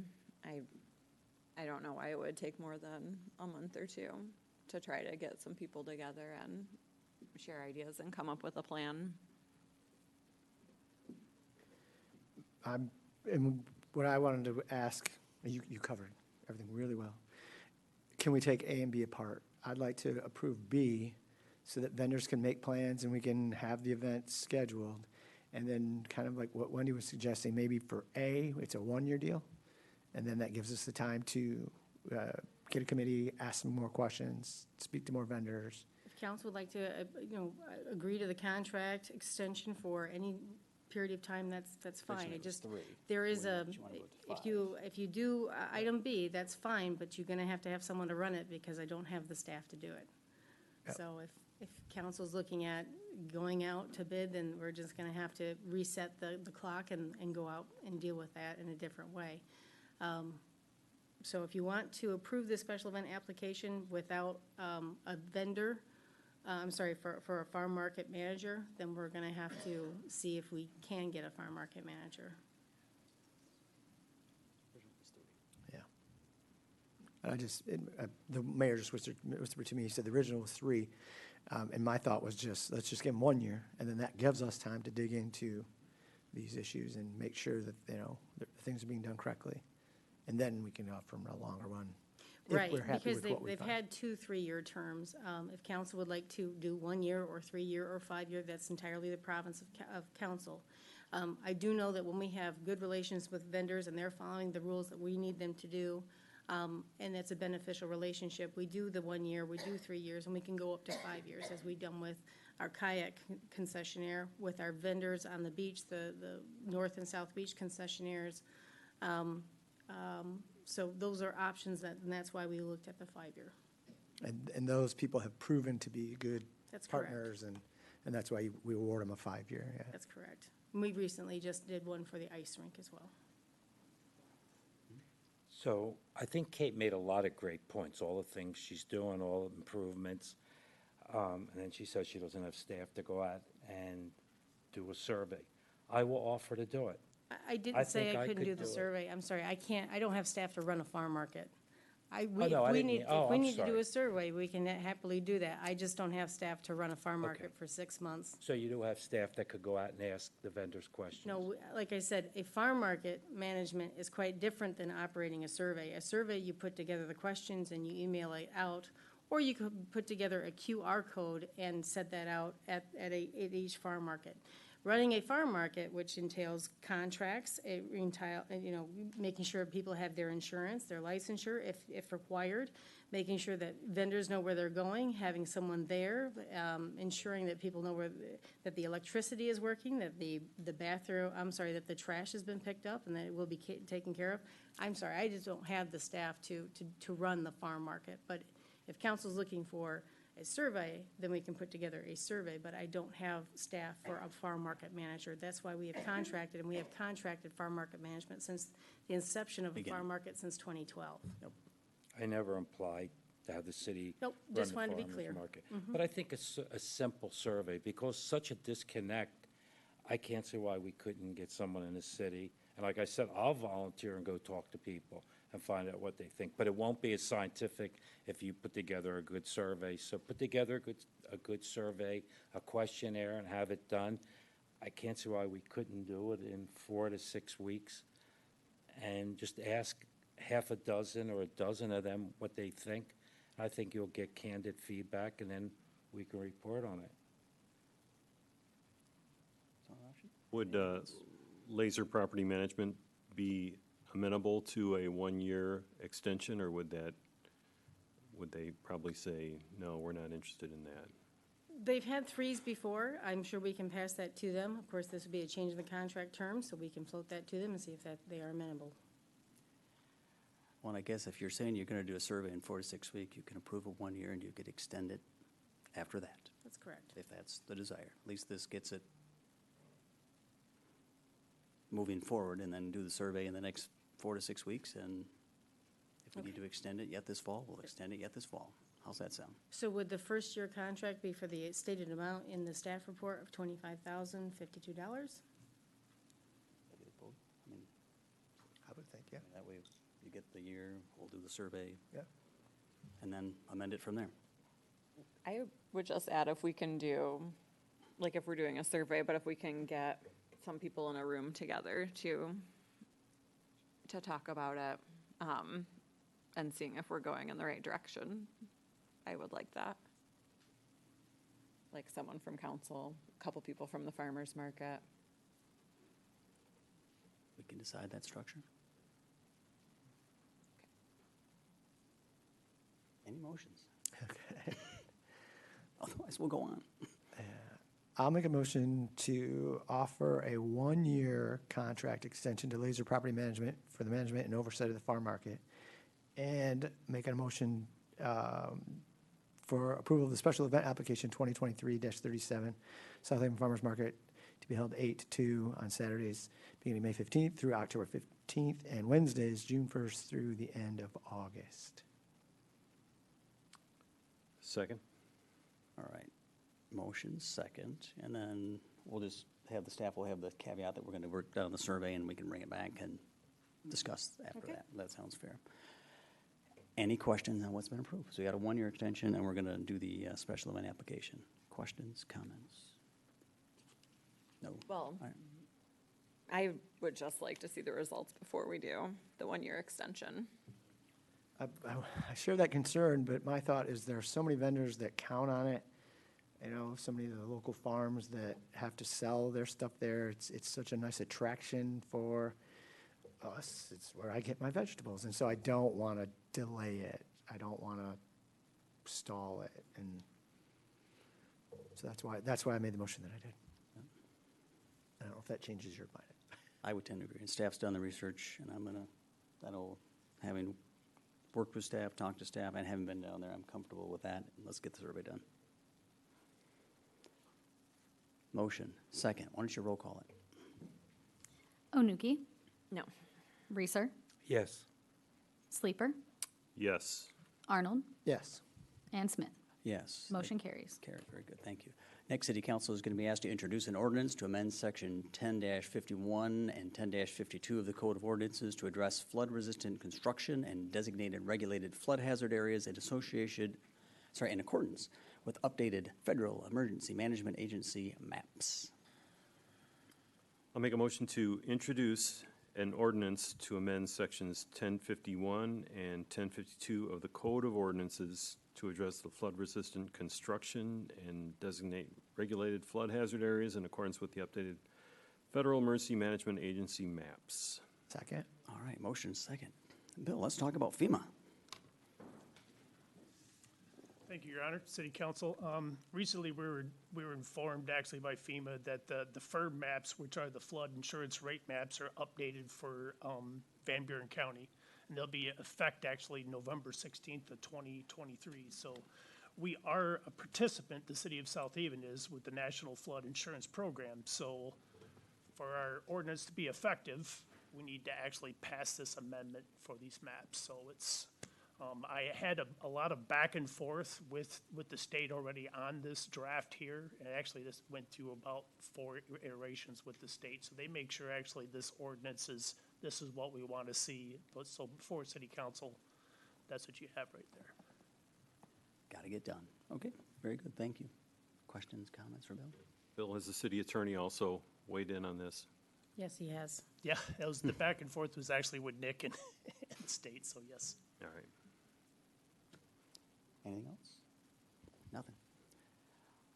All right, we got a motion, we got a second to introduce the ordinance as read. All those in favor say aye. Aye.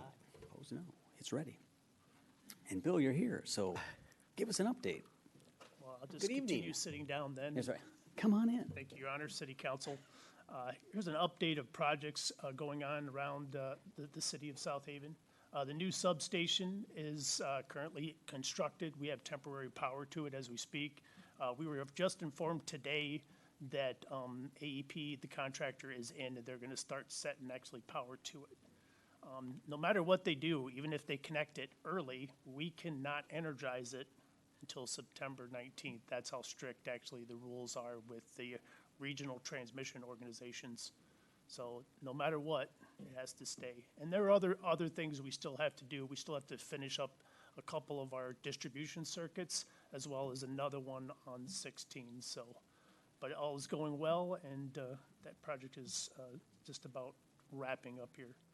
AMI project, good news on that. Just this week, we were informed, actually received a skid of 600 meters. That's still not enough. We have about 7,200 accounts, so, but we're getting there. So it does look like we're still on track for actually the spring of 2023. I know council has heard me, it's been on the DPW update for quite some time, so, but this is just, I mean, meters throughout, anything to do with electronics, and that's just been a supply chain issue. Cost of service study on the electric side, we did actually receive, we did a little draft review with our consultant, UFS, and we did that on August 4th. And we'll probably do, I think we have a wrap-up this week, actually, I think it's tomorrow. So once we have that done and we have a draft in place, we'll present it to the Board of Public Utilities before it actually heads to City Council. Solar development, I am working right now with Michigan Public Power Association on a developer, solar developer that has solar rights to a couple of properties within the township. If all goes well, I'll be presenting something to the BPU and then to this board. There's some grant processes that they're going through. How this would benefit us as a city, and you might have heard me say this, we have this escalating cost on our purchase power. It's transmission and capacity. It's something that's averaging about, I want to say anything between 15 to 18% per year. We have to find some generation, and solar is about all we can do. It's not like we're going to build this big gas plant ourselves and run it.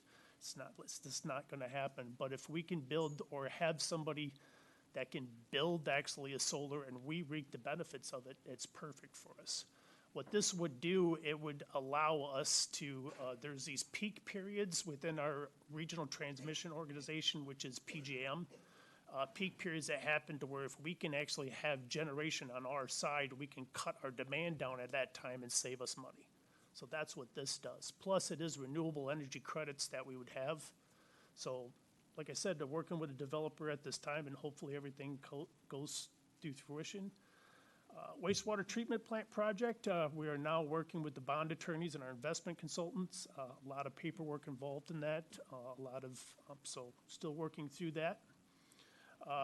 We were notified actually through the state of Michigan. We received a grant for the wastewater treatment plant for high water. It'd be a number of things actually that will happen there. If you guys are aware, actually, when they had the high water in Lake Michigan, that whole plant was flooded for quite some time, and we had to buy 2 pumps actually just to dewater, plus just to discharge out to the Black River, because the river elevation hydraulically, if the river's up this high and you're discharging here, it doesn't happen. So we had to actually pump to it, and that's what this will allow us to do. It'll be permanent setup to where if it does happen, it comes up to that historical high again. We're dry, and plus we have everything in place just to turn on and go. It'll be some berm work you'll see, some elevation changes on the north and south, some curb work, as well as it's gonna be it'll be a stormwater lift station that'll be there. We already have the pumps already, so that's a savings that we already have, that the authority already purchased earlier this year. I'm sorry, 2 years ago now, I apologize. The water reliability and AMP update, I was just on an email exchange with our consultant, and we should be seeing something shortly, a draft. And that'll be presented to the SHASA board. Drinking Water Revolving Fund, good news. Actually, we did receive a score of 85 on there. So when those results come in, there's a good possibility we could get some ARPA funds or maybe some loan forgiveness for the, that would be the concrete standpipe replacement, so, and also lead service replacement as well. And we're still continuing on with our water service line replacement, and that's our lead service replacement, so continuing on for that. And plus, staff is doing what we call is the 551 report. Through the Safe Water Drinking Act Amendment of 2018, we were required to do what's called a distribution system material inventory. We had to do a preliminary one, then 5 years later do a accurate one. This 551 is 551 services we have to verify that our inventory is correct. And staff will be doing that internally through the equipment that we have in manpower. So is there any questions on any of these projects with City Council? So, Bill, one thing I noticed in our consent agenda, you're doing some things to help save the city money by finding some alternative vendors, so I appreciate that. Thank you for that. And with I'm excited about the potential for some solar generation on our system, and I think there's a statewide effort if you can get some, like, I think it's like a green community certification or something like that, I'll try to find out some more information on it, but with that, we might be able to apply and get some kind of additional recognition for our efforts in that area. Thank you. Yes, if you could find that, pass it along, that'd be great, George. Yeah, that's exciting. Go ahead. I had 2 questions for you that are not on here, if I can ask them. One was, I just saw some people were saying that the stairs on the splash pad are slippery right now. I don't know if that's on, like, if you've heard any complaints about that, or if anybody can just check on the safety. The stairs on the splash pad, like Yeah. going up the, Yeah. okay.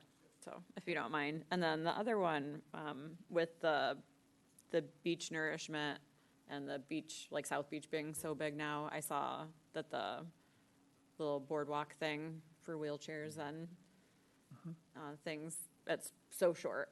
Like it's now not even anywhere near the water. I know it's kind of toward the end of the season, but I don't know if there's any way to extend that out for people that have mobility issues. We were already looking into that, actually, Awesome. because we have a bunch of them. Originally, when we purchased all we have stacks and stacks Okay. of this, so. Okay, that would be great. The lake could go down actually quite a bit more, and we have enough to reach it. But thank you. Okay, Thank you for- yeah, that'd be awesome. Thank you. Bill, my question's not related to your update, and it's wasn't your event, but how did the recycling event go at the DPW last Saturday? It's usually really well organized. I didn't, actually, no news is good news, so I didn't Okay. hear anything. so Didn't I find a mess when you came in Monday? Yes. Okay, good. Okay, very good. My only question, I was related to South Beach. I was just curious, feedback from staff? How much more time they need to take care of the beach down there? It's quite a bit bigger. Some of the feedback they had, or of course, staff is like, well, why don't they go all the way down? Well, I mean, they were really looking at just securing actually the clear well, so I understood that. So, but no, not that much longer. Okay, very good. It looks good down there. I think that's all I got, so thank you. Appreciate it. And I got to give some credit, actually, George, when you mentioned some of the research, and that's one of our new staff members, Levi. He's the one that takes that on himself, so I will pass that on to him. He does a lot. He takes a lot of pride in that and trying to find the best price for us. All right, sounds good. And now, before we go on, I think let's I'll take make a motion, take a 5-minute recess. Second. motion second, take a 5-minute recess, and we will resume after that. All right, we'll be right back. Favor aye. All in favor, say aye. Aye. Aye. Opposed, no. We're doing it. I was just going to do it. Yeah. This LMC went long. They do go long. They don't like it.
right, let's get going. I will make a motion to go back in session. Second. We have a motion and second to go back in open session. All those in favor say aye. Aye. Aye. Opposed, no. We're back in open session. We are at item 17, which is public comment, during which time citizens in the audience will be heard on items not on the agenda. You'll have up to 5 minutes. Just a couple ground rules. Just a reminder, number one, if somebody is saying something before you that you either agree with, and you don't need to repeat. I know city staff needs to be back here at 5 in the morning for an election tomorrow morning, so feel free to agree. We have comment cards, so thanks for doing those. And just a reminder, keep your comments above board, no personal attacks. We're all neighbors here, so let's all. Okay, the first name up is Mary Hosley. And then just come on up, state your name, address, and you'll have up to 5 minutes. Thank you. Good evening. Mary Hasley, 726 North Shore Drive. I am just here because there's just been a lot of, I can't hear you, Mary. oh, is this better? Bingo. Sorry about that. Mary Hasley, 726 North Shore Drive. There have been a lot of emails going back and forth, and, I'm a process person and a definition person, and unfortunately, our city documents don't have definitions like professional services and things like that, and there's a lot of wiggle room to allow things to go forward when they really should have had the brakes put on them. Or there are way too many opportunities for brakes to be put on when they should go forward. And what I'm getting at is the gate being cut by city staff for matters that are being submitted to the Zoning Board of Appeals for appeals of staff decisions. That is contrary to the common sense, plain language interpretation of the state law, our local ordinance, and discussion in cases. Any other interpretation of allowing the decision maker whose decision is being challenged to say yay or nay, it's not within the jurisdiction, just makes a mockery of the judicial system. The trier of fact determines whether something is timely. The trier of fact determines whether they have jurisdiction. You do not have the clerk's office at the circuit court saying, this was late, it cannot be filed, or this is outside the scope of that jurisdiction, you cannot file it. You have the judge making that decision based on the parties' arguments, based on the facts, all the facts, and then the assertions that each party wants the facts to be interpreted by. So by having the city staff being able to say what is or is not timely for the ZBA is beyond what they should be allowed to do, and is not respective of our residents, not respective of our laws, local and state. And I urge the city council, who is accountable to the residents, to hold the city manager and staff accountable for complying with the laws. I take you back a year ago when the city attorney had said the neighbor was not an aggrieved party because the person was a neighbor, only a month later for that opinion to be overruled by the Supreme Court because there was a split. So there's a pattern of this staff coming down against the benefit of the doubt for the residents, and that really should be in the trier of fact, the ZBA, for when a decision is being challenged. I certainly hope you take this into account and hopefully direct city staff accordingly, because city staff reports to you and you report to us. Thank you. Thank you. Dan Agnello.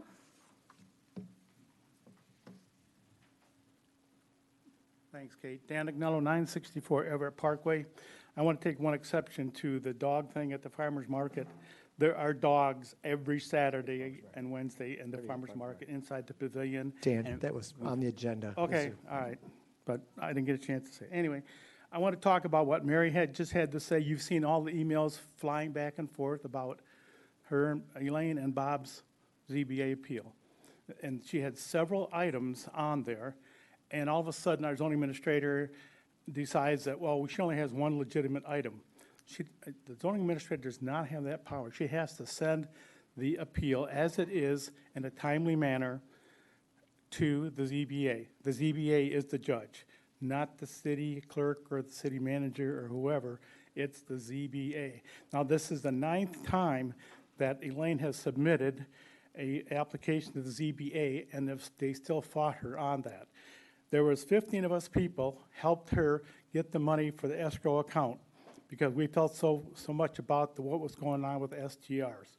And it's not just that one example. You've seen them. You've seen hundreds of emails of what's going on. The people are renting with no permits. They don't post their permits. They're getting permits like we're talking about right now after the date. I give an example. You've seen my emails for 732 Maple Street. 50 of them I must have sent out. They applied for a permit April 1st, a month after the permits applications closed. They got a permit in the end of June. I get an answer from the city. Oh, they were a renewal. They were not a renewal. They had lost their permit they did not file for a permit for 18 months. So they go back right into the same thing for reapplying, which means they can't get a permit until they apply for next year, get into, by the end of January, get in the pool, and then see if they get selected. Okay, I've had neighbors that built a house on the corner of Elkenberg and St. Joe, and she missed the date because her house did not get a permit, so she couldn't get a business STR. One of my neighbors bought a house over by the river. Same thing. It was after the due date, so he couldn't get a permit. But this person here on 732 gets one, okay? And this person's been I'm not going to say anything else, but this person's been in the city for a long time, and I don't know what's happening. Maybe he gets special treatment, and they don't. But this STR enforcement, that it's not happening, okay? It just isn't happening. Even if you forget personal STR, which is impossible to enforce, we can't even do it for the business STRs because we have so many of them. We have almost 800 business STRs. We have 200 people renting with no permits, and who knows what else is going on, okay? We cannot handle this monster that we've created. And there's going to be some reform here when we get, I think, with a new staff for the city. Thank you. Thanks for your comments. Tony Carollo.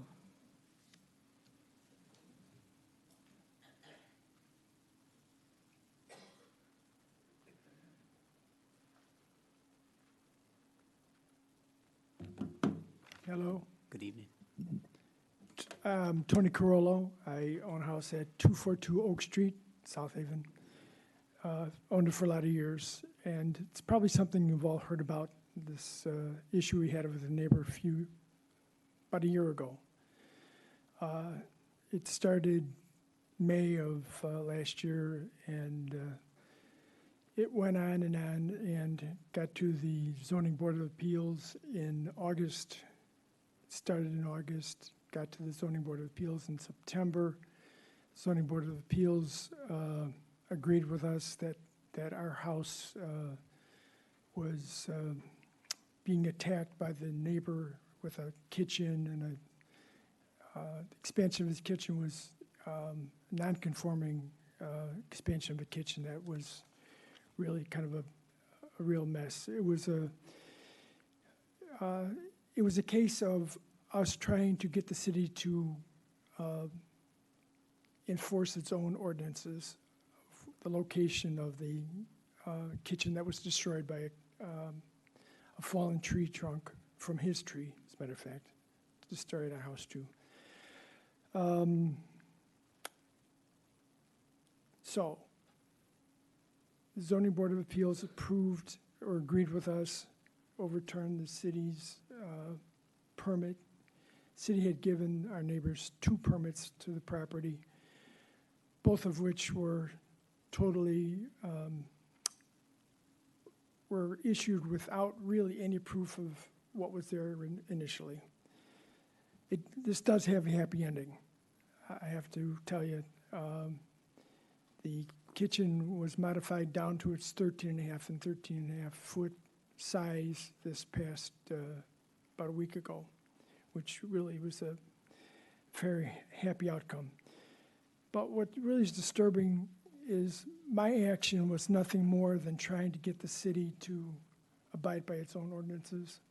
And for that opportunity, it cost me $1,500 as a fee to bring it to the Zoning Board of Appeals.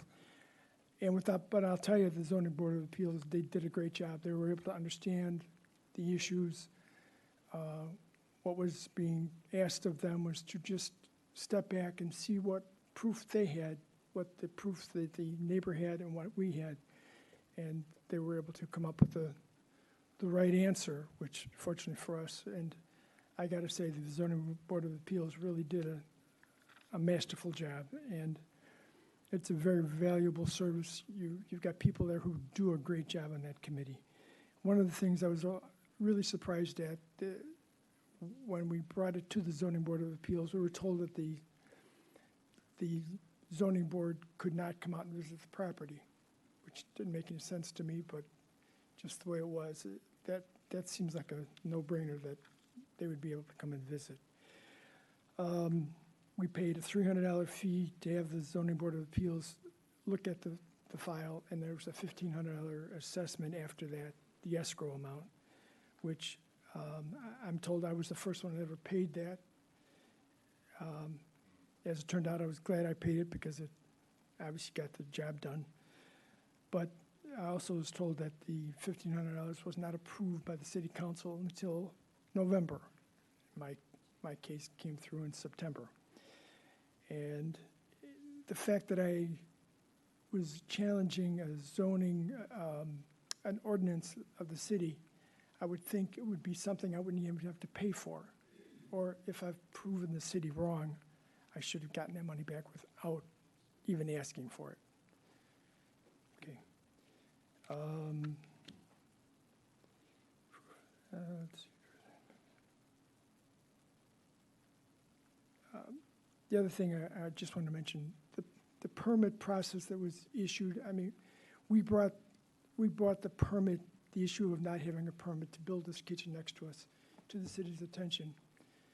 And it took the city quite a while to meet with the neighbor to get the approval done, to get the permit done.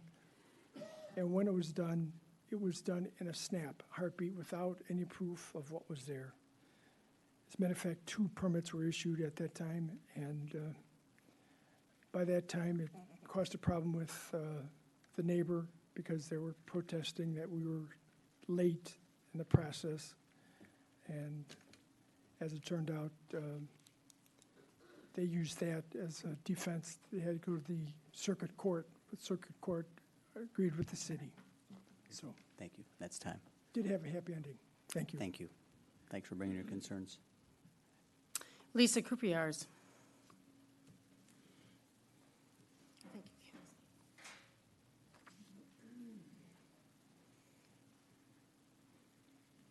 Good evening. Hi, I'm Lisa Krupiars, 561 Indiana Avenue. I have just a couple things I'd like to mention here.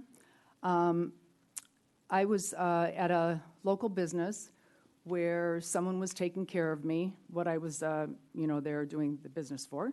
It was a retail establishment. And I was visiting with the person helping me, and she was telling me that she lives in town. And she said, like a lot of other people, I have other jobs. I have a second job. I do DoorDash. And she said it's convenient. I can turn it on whenever I want. But she said in her neighborhood, recently, somebody had a DoorDash delivery came up, and with an Indiana license plate. And so she went out there and chatted it up with the driver, and the woman said, oh, yeah, we're here on vacation for the week, and my whole family, we're all doing DoorDash here. And she said, you know what, we do that. This is our town, and, this is our city to do DoorDash in. And so now we have tourists coming in. I mean, when she told me this, I thought, I have to say this here because we know about all the STRs that come here and do business and take their profits back to wherever they come from. But that is insane that somebody comes here on vacation and they all sign up for DoorDash so they can make money while they're on vacation. I just think that it was just something I hadn't even thought about. But yeah, of course. Sounds like a bunch of college kids. Crosswalks on Broadway. We were walking, a couple of friends of mine, we were walking from up by Crescent Moon and the bike shop down to El Paraiso for lunch. And we ran into somebody else that we knew and chatting with them. The woman said, she said, you cannot even cross the street on Broadway. I mean, it was like a freeway. And I have noticed as I've gone in that area, there are the signs, but there are no buttons. And she said, even if you start crossing, nobody respects, those drivers do not respect the crosswalks. And it is, again, completely unacceptable. I know the whole history, there used to be a light somewhere. I mean, we would really benefit from a light between Phoenix Street and further down by Elkenberg. But it's not there. We have the crosswalks, but those crosswalks need the buttons so that they can be turned on to alert the people, even though you still, have to be careful. But that's something that I think would be helpful for those of us that have to deal with the influx of tourism. I'm also, as a lot of other residents that you are aware of, I'm very concerned about the unregistered STRs who are renting regardless. I'm concerned about houseboats that are renting, even though there's a moratorium, and nobody seems to be doing anything about it, making them stop renting, about the functioning and operating as STRs during about the houseboats, functioning and operating as STRs during the moratorium, and the new business STR certificates being issued after the max was reached. And that, I don't understand that. I know that Mary Hosley has already spoken. Elaine Herbert is going to be speaking. I just want all of you to know that I support all the initiatives that are going on, the cases that are taking place. Elaine and Mary are both tenacious and quite brilliant. Between Elaine and Mary Hosley, who is running for the Ward 3 councilperson position, I think we'd be hard-pressed to find anyone who is more willing to sift through the details of ordinances and charters to the great degree of detail that they do, and any other city or legal document. We are very lucky to have them here in our community advocating for the residents. I also want to say that there is a primary tomorrow. I have done a lot of work for Joe Reeser, and I encourage everybody to come out for the primary and support your candidate of choice, particularly Joe Reeser, Paul Vandenbosch. It's time.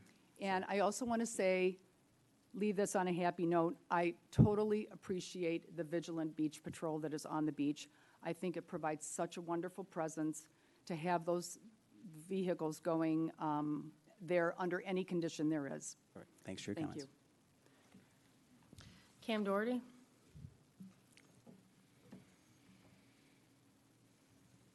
Thanks. Cam Doherty, 522 Edgell Street.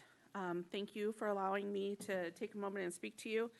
I'd like to take this time to thank Councilman Reeser for reaching out to me regarding the history of beach safety in South Haven, the concerns of our community and others who have been impacted by our current beach safety protocol, best practices from across the country, and what opportunities are available to us to ensure our beachgoers are safer tomorrow than they are today.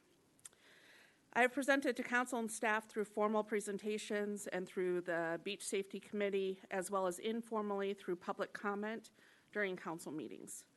I've provided stats, research, proposed solutions, victim testimony, access to resources, including water safety experts, and more since 2019, with unfortunately little follow-up from council or staff. I continue to do this work and be vocal because I know that it is important. As a community, we can do better, we always can, and I'm eager to help in whatever capacity anyone is willing to let me help. That is why when Mr. Reeser reached out to me recently, I eagerly shared everything that I know with him. He was engaged, open to my perspectives, and appreciative of the research and data provided.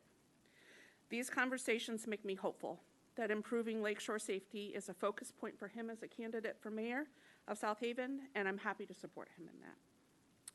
I know that there are lots of opportunities for our community to grow and prosper beyond the issue of beach safety, but I also know that this topic continues to weigh heavy on the hearts and minds of our voting public. Certainly there are others in our community who know as much or more than I on this topic, but still I am surprised that of all the candidates seeking office this election cycle, only Mr. Reeser and Mary Hosley for Ward 3 have reached out for the information that I have been so eager to share. Thank you again to both of them for taking the time to reach out and for being so eager for the information that I have to offer. I wish you both the best. And because I have another minute, I just would like to take a moment to say I continue to be impressed with residents and business owners who are invested in our community, for taking the time to engage with staff and elected officials. Those who take the time to identify opportunities for improvement and take time out of their busy schedules to work with the city should not only be encouraged to continue to do so, but should be celebrated. We should all be working towards the same goal of continued improvement, and doing so shouldn't have to feel adversarial. Continued focus on continued improvement is a pathway to success, and those not open to having current practices questioned and reviewed are a barrier to that growth. Thanks. Thanks for your comments. Walt Placati?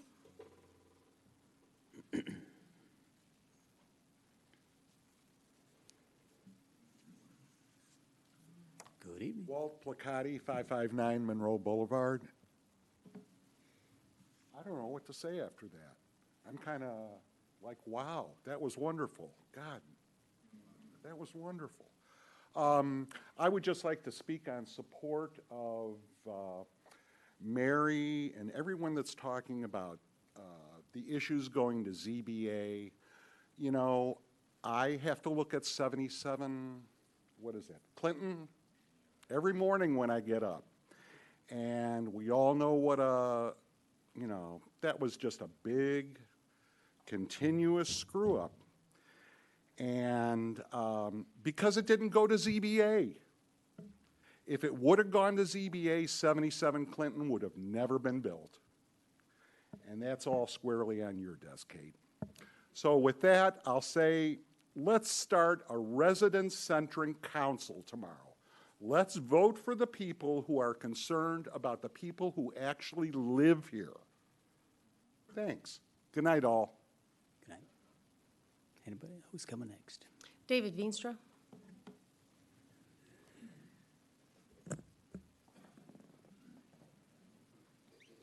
David Veenstra, 1220 Monroe Boulevard. I agree with all the comments that have been made about the Zoning Board of Appeals, with the exception of 2 or 3 sharp elbows that I would not have thrown. But the substance of what's being said, I agree with 100%, and I was included in these emails that went around that I know each of you received.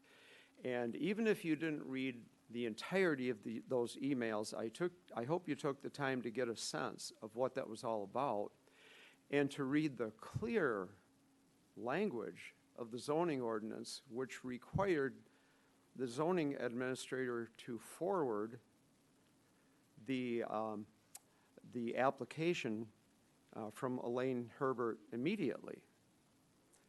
That's what's required. And what really concerns me is I have heard staff talk about how they are so busy. And I don't doubt that. I'm not throwing any shade on that at all. I'm sure that staff is busy. I cannot imagine the time that was spent by not making one click and sending that email along. I can't even imagine the amount of time that was spent by various people on staff, the hours that they put in having to deal with that. It's flabbergasting.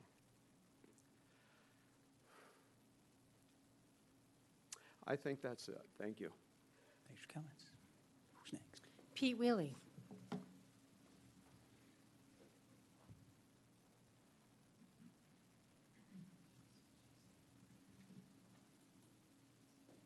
Good evening, Pete. I won't talk too long.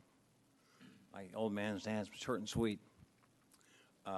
Pete Wheelie at J.R. Monroe Boulevard, 565 J.R. Monroe Boulevard. Just one item, Clinton Street, house behind me. Obviously, it's bad. It's in my backyard, so imagine if it's in your backyard. It's lights pouring in your bedroom. So what I'm asking is this, it's very simple. Ask for a letter of apology from the city for having it being built for me, that's all, just a letter. Sorry about that, man. I screwed up, I messed up, that's all. Peace out. Good night, thanks. Elaine Herbert.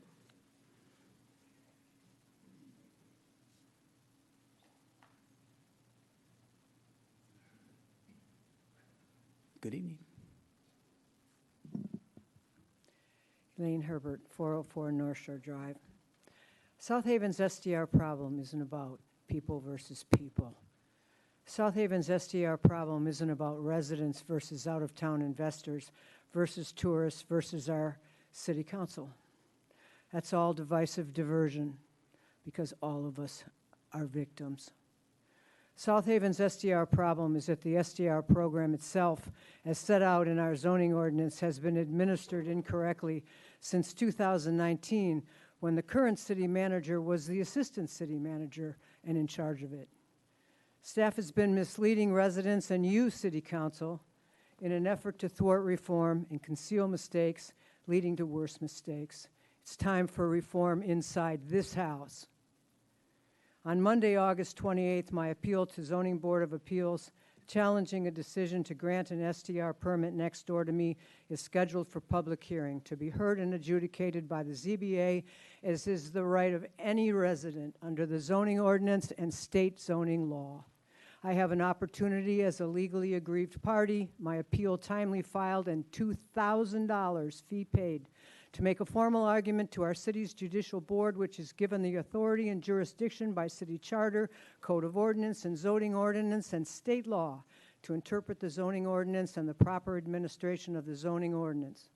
At this public hearing, staff will have their opportunity to defend their interpretation of, administration of, and enforcement of the zoning ordinance 1743 short-term rentals, and I hope you all attend.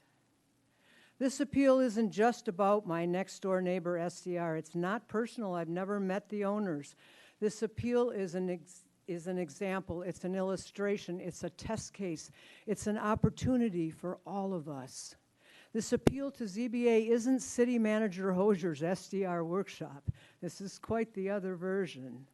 This will be a reveal of what Section 1743 has always required as process, administration, and enforcement, and how then Assistant City Manager Hosier got this process so wrong when she was responsible for it in January 2019, and about her malpractice that continues yet today. Let the light shine in, city leaders. Residents and property investors alike, come and learn the truth, because it will begin to set our city free.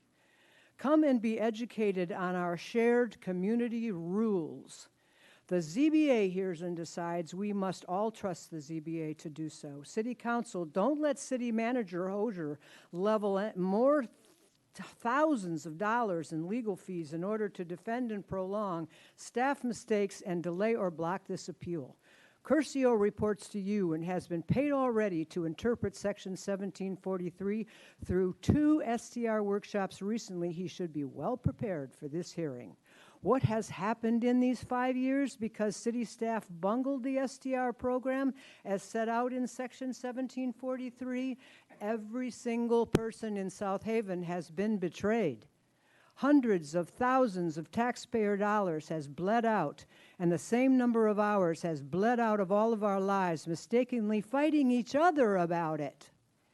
The quality of life for residents who depended on this ordinance being administered and enforced properly has diminished, and our property rights have been violated.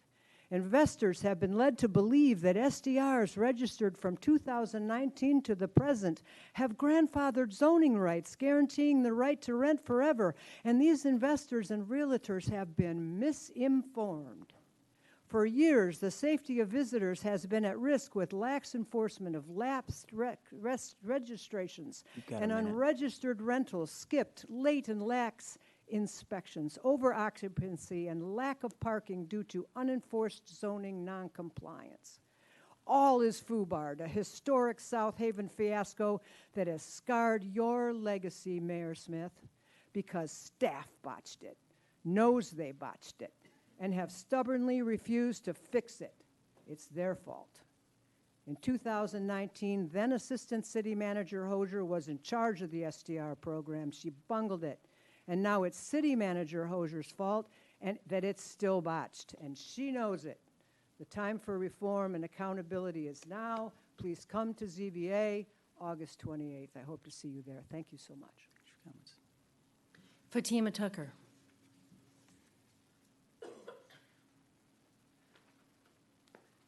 Gone before her. Hi. I'm Fatima Tucker. I live at 1051 Phoenix Street. Hello, and thank you for allowing me to speak tonight. I'm here to present my current situation as a result of being denied the extended business rental permit. My husband and I moved to South Haven in 2013 with our 5 children and have been active members of the community since that time. In 2017, we bought a building to remodel for $90,000 on Phoenix Street, and it was a complete dump with dead animals in the wall. It was a complete gut rehab, but our plan was to use it dually as our home and as a seasonal rental. When we took out the loan to remodel our new home, we had dreams of being able to offset our living expenses and eventually retire with some passive income from renting our home. My husband is a self-employed contractor, a job that depends on the use of his body to make a living. This was part of his retirement plan. This income would enable him to have more than a Social Security check. He's out of town, but he wouldn't have attended this meeting because he's too proud to come and beg for the extended rental permit. I've emailed several of you, and it's just fallen on deaf ears. So we are now forced to sell our home, and I feel that it's very unfair that we've been denied the rental permit. Throughout the building process, we worked with the city to make sure we complied with any requirements to be able to rent our home in the future, including custom-sized windows, new fire and carbon monoxide system. We held proper permitting for every year we rented, which began in 2018. Anyway, in 2022, our number of rental days declined abruptly due to the huge increase in rentals in South Haven. I know it's an ongoing problem. Because we only had about 21 days rented, we only got the 28-day permit. I was told that I could come back and upgrade if we got more rentals, which we did not get for that year. The following spring in 2023, early on, I could see that we were getting more rentals, so I went down to the city to see if we could get the extended permit. And I was denied and told that they were all gone by November of 2022, which I never probably would have applied by that time. I had no idea I had to get in line so quickly. I've tried to appeal this decision to no avail. As a result of our income loss of over $45,000, we're forced to sell our home. Now that it's on the market, it has become clear that my home is worth less because we don't have the extended permit. So not only can I not rent my home, I can't even sell it, you know?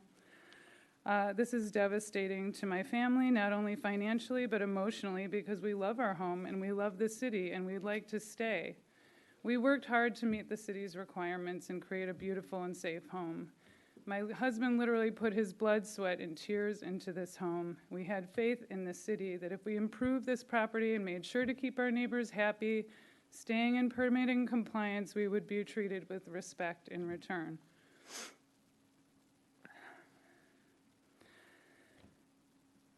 I know this is not the original intent when the city came up with new rental guidelines, that people lose their homes and residents have to move.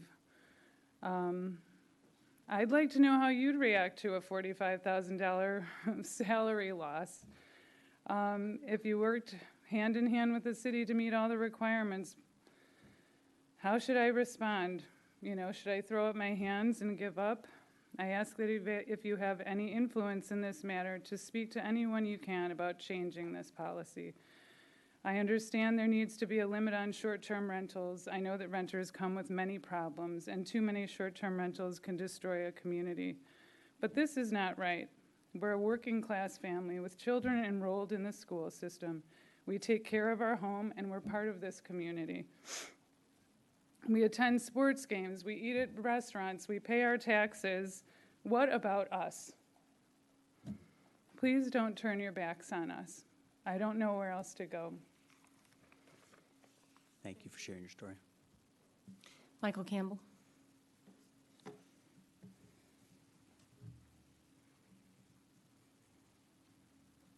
Good evening. Mike Campbell, 216 Erie Street. Two public service announcements and then maybe a couple of other comments. First is been already referred to, and that is tomorrow is primary day. Please use your right as a member of this democracy to cast your ballot. It's the most important thing you have as a citizen of this country. Second public service announcement for the benefit of our city clerk. There are 23 of us who are going to be working tomorrow to allow that election to happen. I'm not looking here for thanks or a pat on the back, but rather the fact that there aren't that many people who are willing to do that. It is actually a civics class happening live in front of you to watch people come to cast their ballot, to see the ballots tabulated, and then to see them secured so that they can be counted with integrity. So I would encourage anyone who's in this room or listening to think about taking the training to become an election worker. In fact, we're all required at some point to be a juror. If it were me, I would make every one of us in this country work as an election worker in order to see the integrity and security that our elections have. So that's the end of public service announcement too. So please reach out to Megan if you want to take the training. I'm sure she'll be happy to have more workers.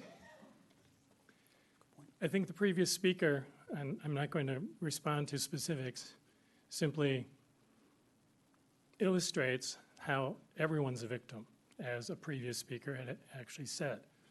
It's not just the residents who want to see limits. It's not just the persons that are owning STRs, whether they're residents or not. It's everyone. Everyone's a victim.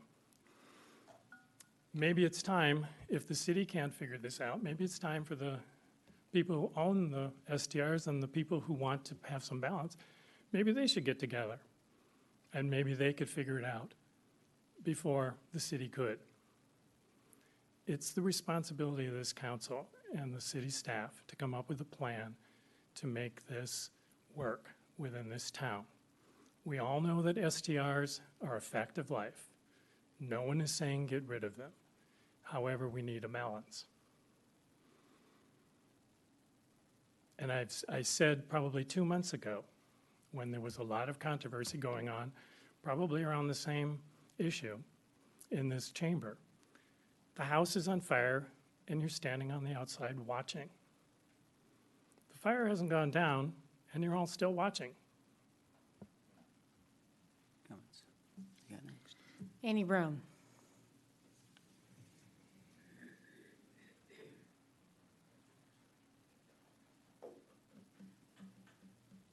Good evening, Annie. Good evening.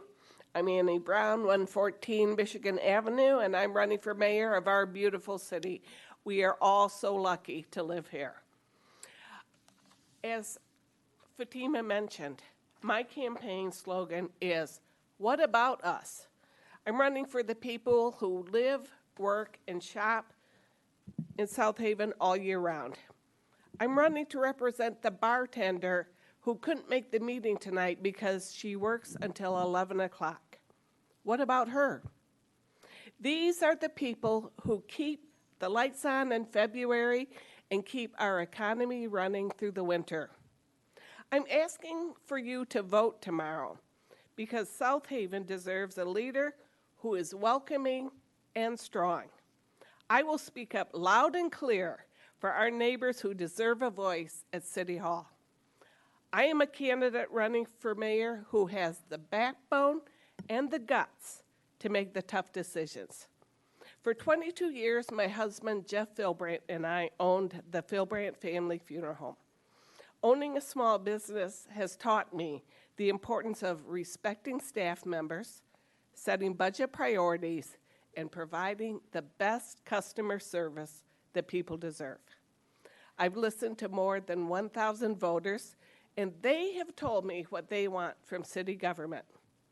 It's time to put the pedal to the metal and expand housing, not just for the missing middle, but for the seniors, single moms, and those who work to keep our towns going.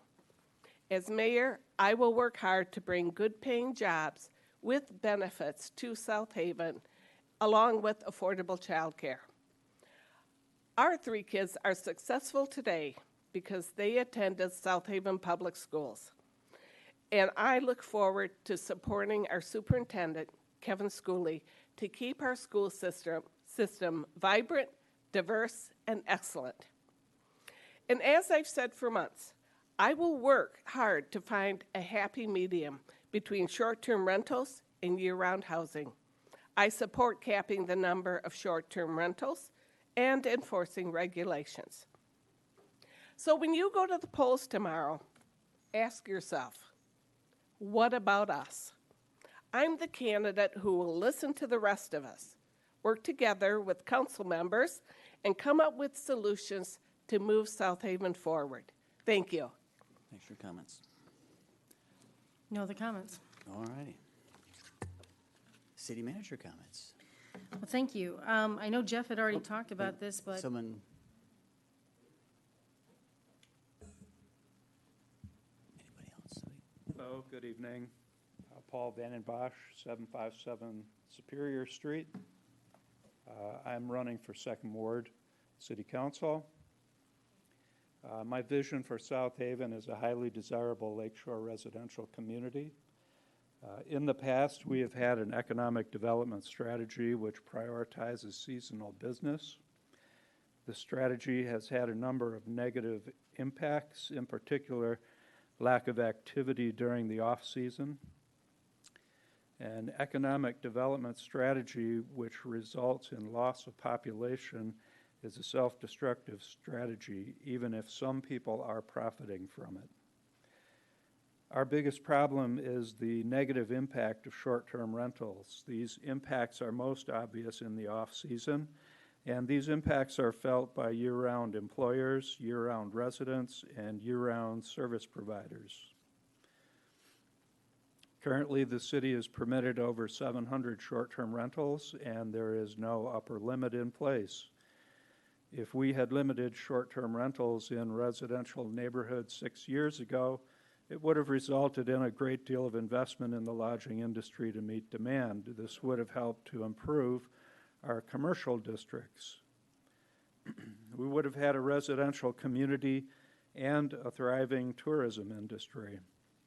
South Haven would have been more attractive as a city with history, character, and community rather than the current situation where it is operated as a tourist camp. My goal in City Council will be to reduce the number of short-term rentals in residential neighborhoods. We will use established legal precedent and best practices by other cities to protect residential neighborhoods. I propose to allow short-term rentals in commercial districts while discouraging operation of short-term rentals in single-family neighborhoods. I also support the city's efforts to create affordable housing, and I will prioritize enforcement of loud vehicles and aggressive drivers. My goal as City Council member will be to give the city's residents a voice and to make sure city government treats residents in a respectful manner. That is what I am standing for and why I'm running for Ward 2 City Council. And to all the citizens, please get out and vote tomorrow. Thank you. Thank you. Now we're ready. City manager comments. Well, thank you. I know Jeff had mentioned this. We did have the recycling of household hazardous materials last Saturday at DPW. I do know that that is usually a well-attended event with tires being dropped off, electronics, and other things. So I haven't heard the numbers just yet, but usually the Van Buren County Conservation District gives us an update. Tomorrow, as has been said, tomorrow is our primary election. Voting will be in the basement. The polls open at 7 a.m. and close at 8 p.m. For those who don't know, Blueberry Festival is this weekend. There will be a number of items going on. Also, Water Street will be closed starting Thursday. One of the events that will be occurring is the Fly-In, the Rotary Club Breakfast. And Jeff, I know you said on the Regional Airport Authority, I know that is Sunday at 7 a.m. to 12 noon. It's usually well attended. There's been a number of items brought up tonight that are really focusing on the growth of the industrial district. We have had 2 IFTs showing of the expansion of 2 major businesses, Spencer Manufacturing, of course, W.R. Grace, which hopes to retain its 182 employees and then, of course, add at least 20 more, and these are highly skilled jobs. I'm also very encouraged by the LMC program that city staff, Jim Hettinger, have been working on to create a marine tech program. When All Seasons Marine was purchased by Gull Lake Marine, they came to us and noted that there was just not enough service techs around to meet the demand by boaters of boaters here or boaters in the region to service their vessels. So I'm very encouraged with the work that LMC, Macomb County, Jim Hettinger, Griffin Graham, and the team here have done to get that off the ground. So with that, those are my comments. Megan has a long day tomorrow, so hopefully we can get out the door. That's good. Appreciate it. All right, council. I'll start with Joe. Like everyone has said, I hope everyone goes out and votes, including many people have already absentee vote. I've called a lot of people, and it's wonderful. I've always said this, people in this community are engaged, and that's a wonderful thing. The one thing I find frustrating sitting up here is over and over again being told that the short-term rental issue is not being addressed head-on. To some extent, I agree. Mike Campbell said it a few minutes ago. I'm hoping in 2 weeks on City Council, we get the chance to talk about what I've proposed. My proposal is not really mine, it's the residents' proposal. I've listened and listened to residents, and I've talked to hundreds of them all over the community.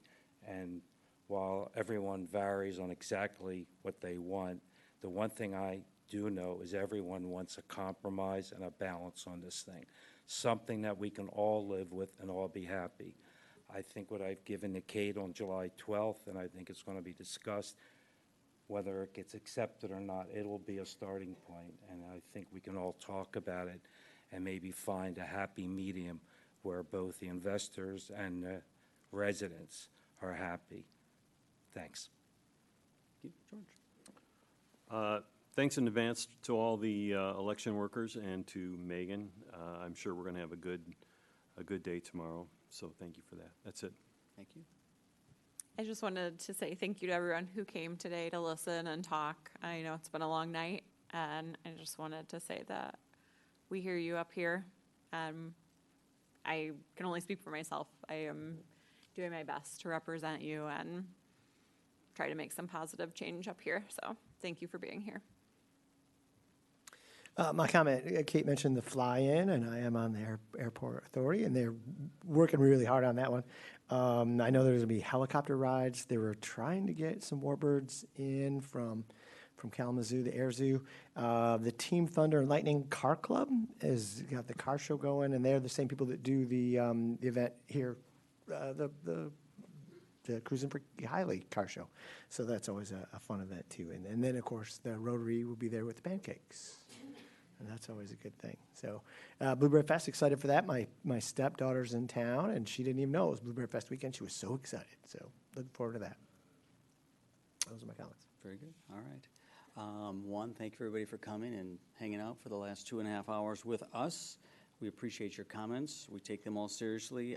Again, I will just echo, I think we're all kind of chomping at the bit to get the STR discussion going again. I know there's been some questions asked, staff's doing some research, so hopefully we can bring this back up and at least move the needle and get that done. So I would like that knocked out as well. Again, thanks to election folks for being out tomorrow morning at the crack of dawn. Bobby Walker tournament this weekend, in addition to the everything else at Blueberry Festival. So head out there Friday evening. That kicks off. It's always fun to go. What else we got?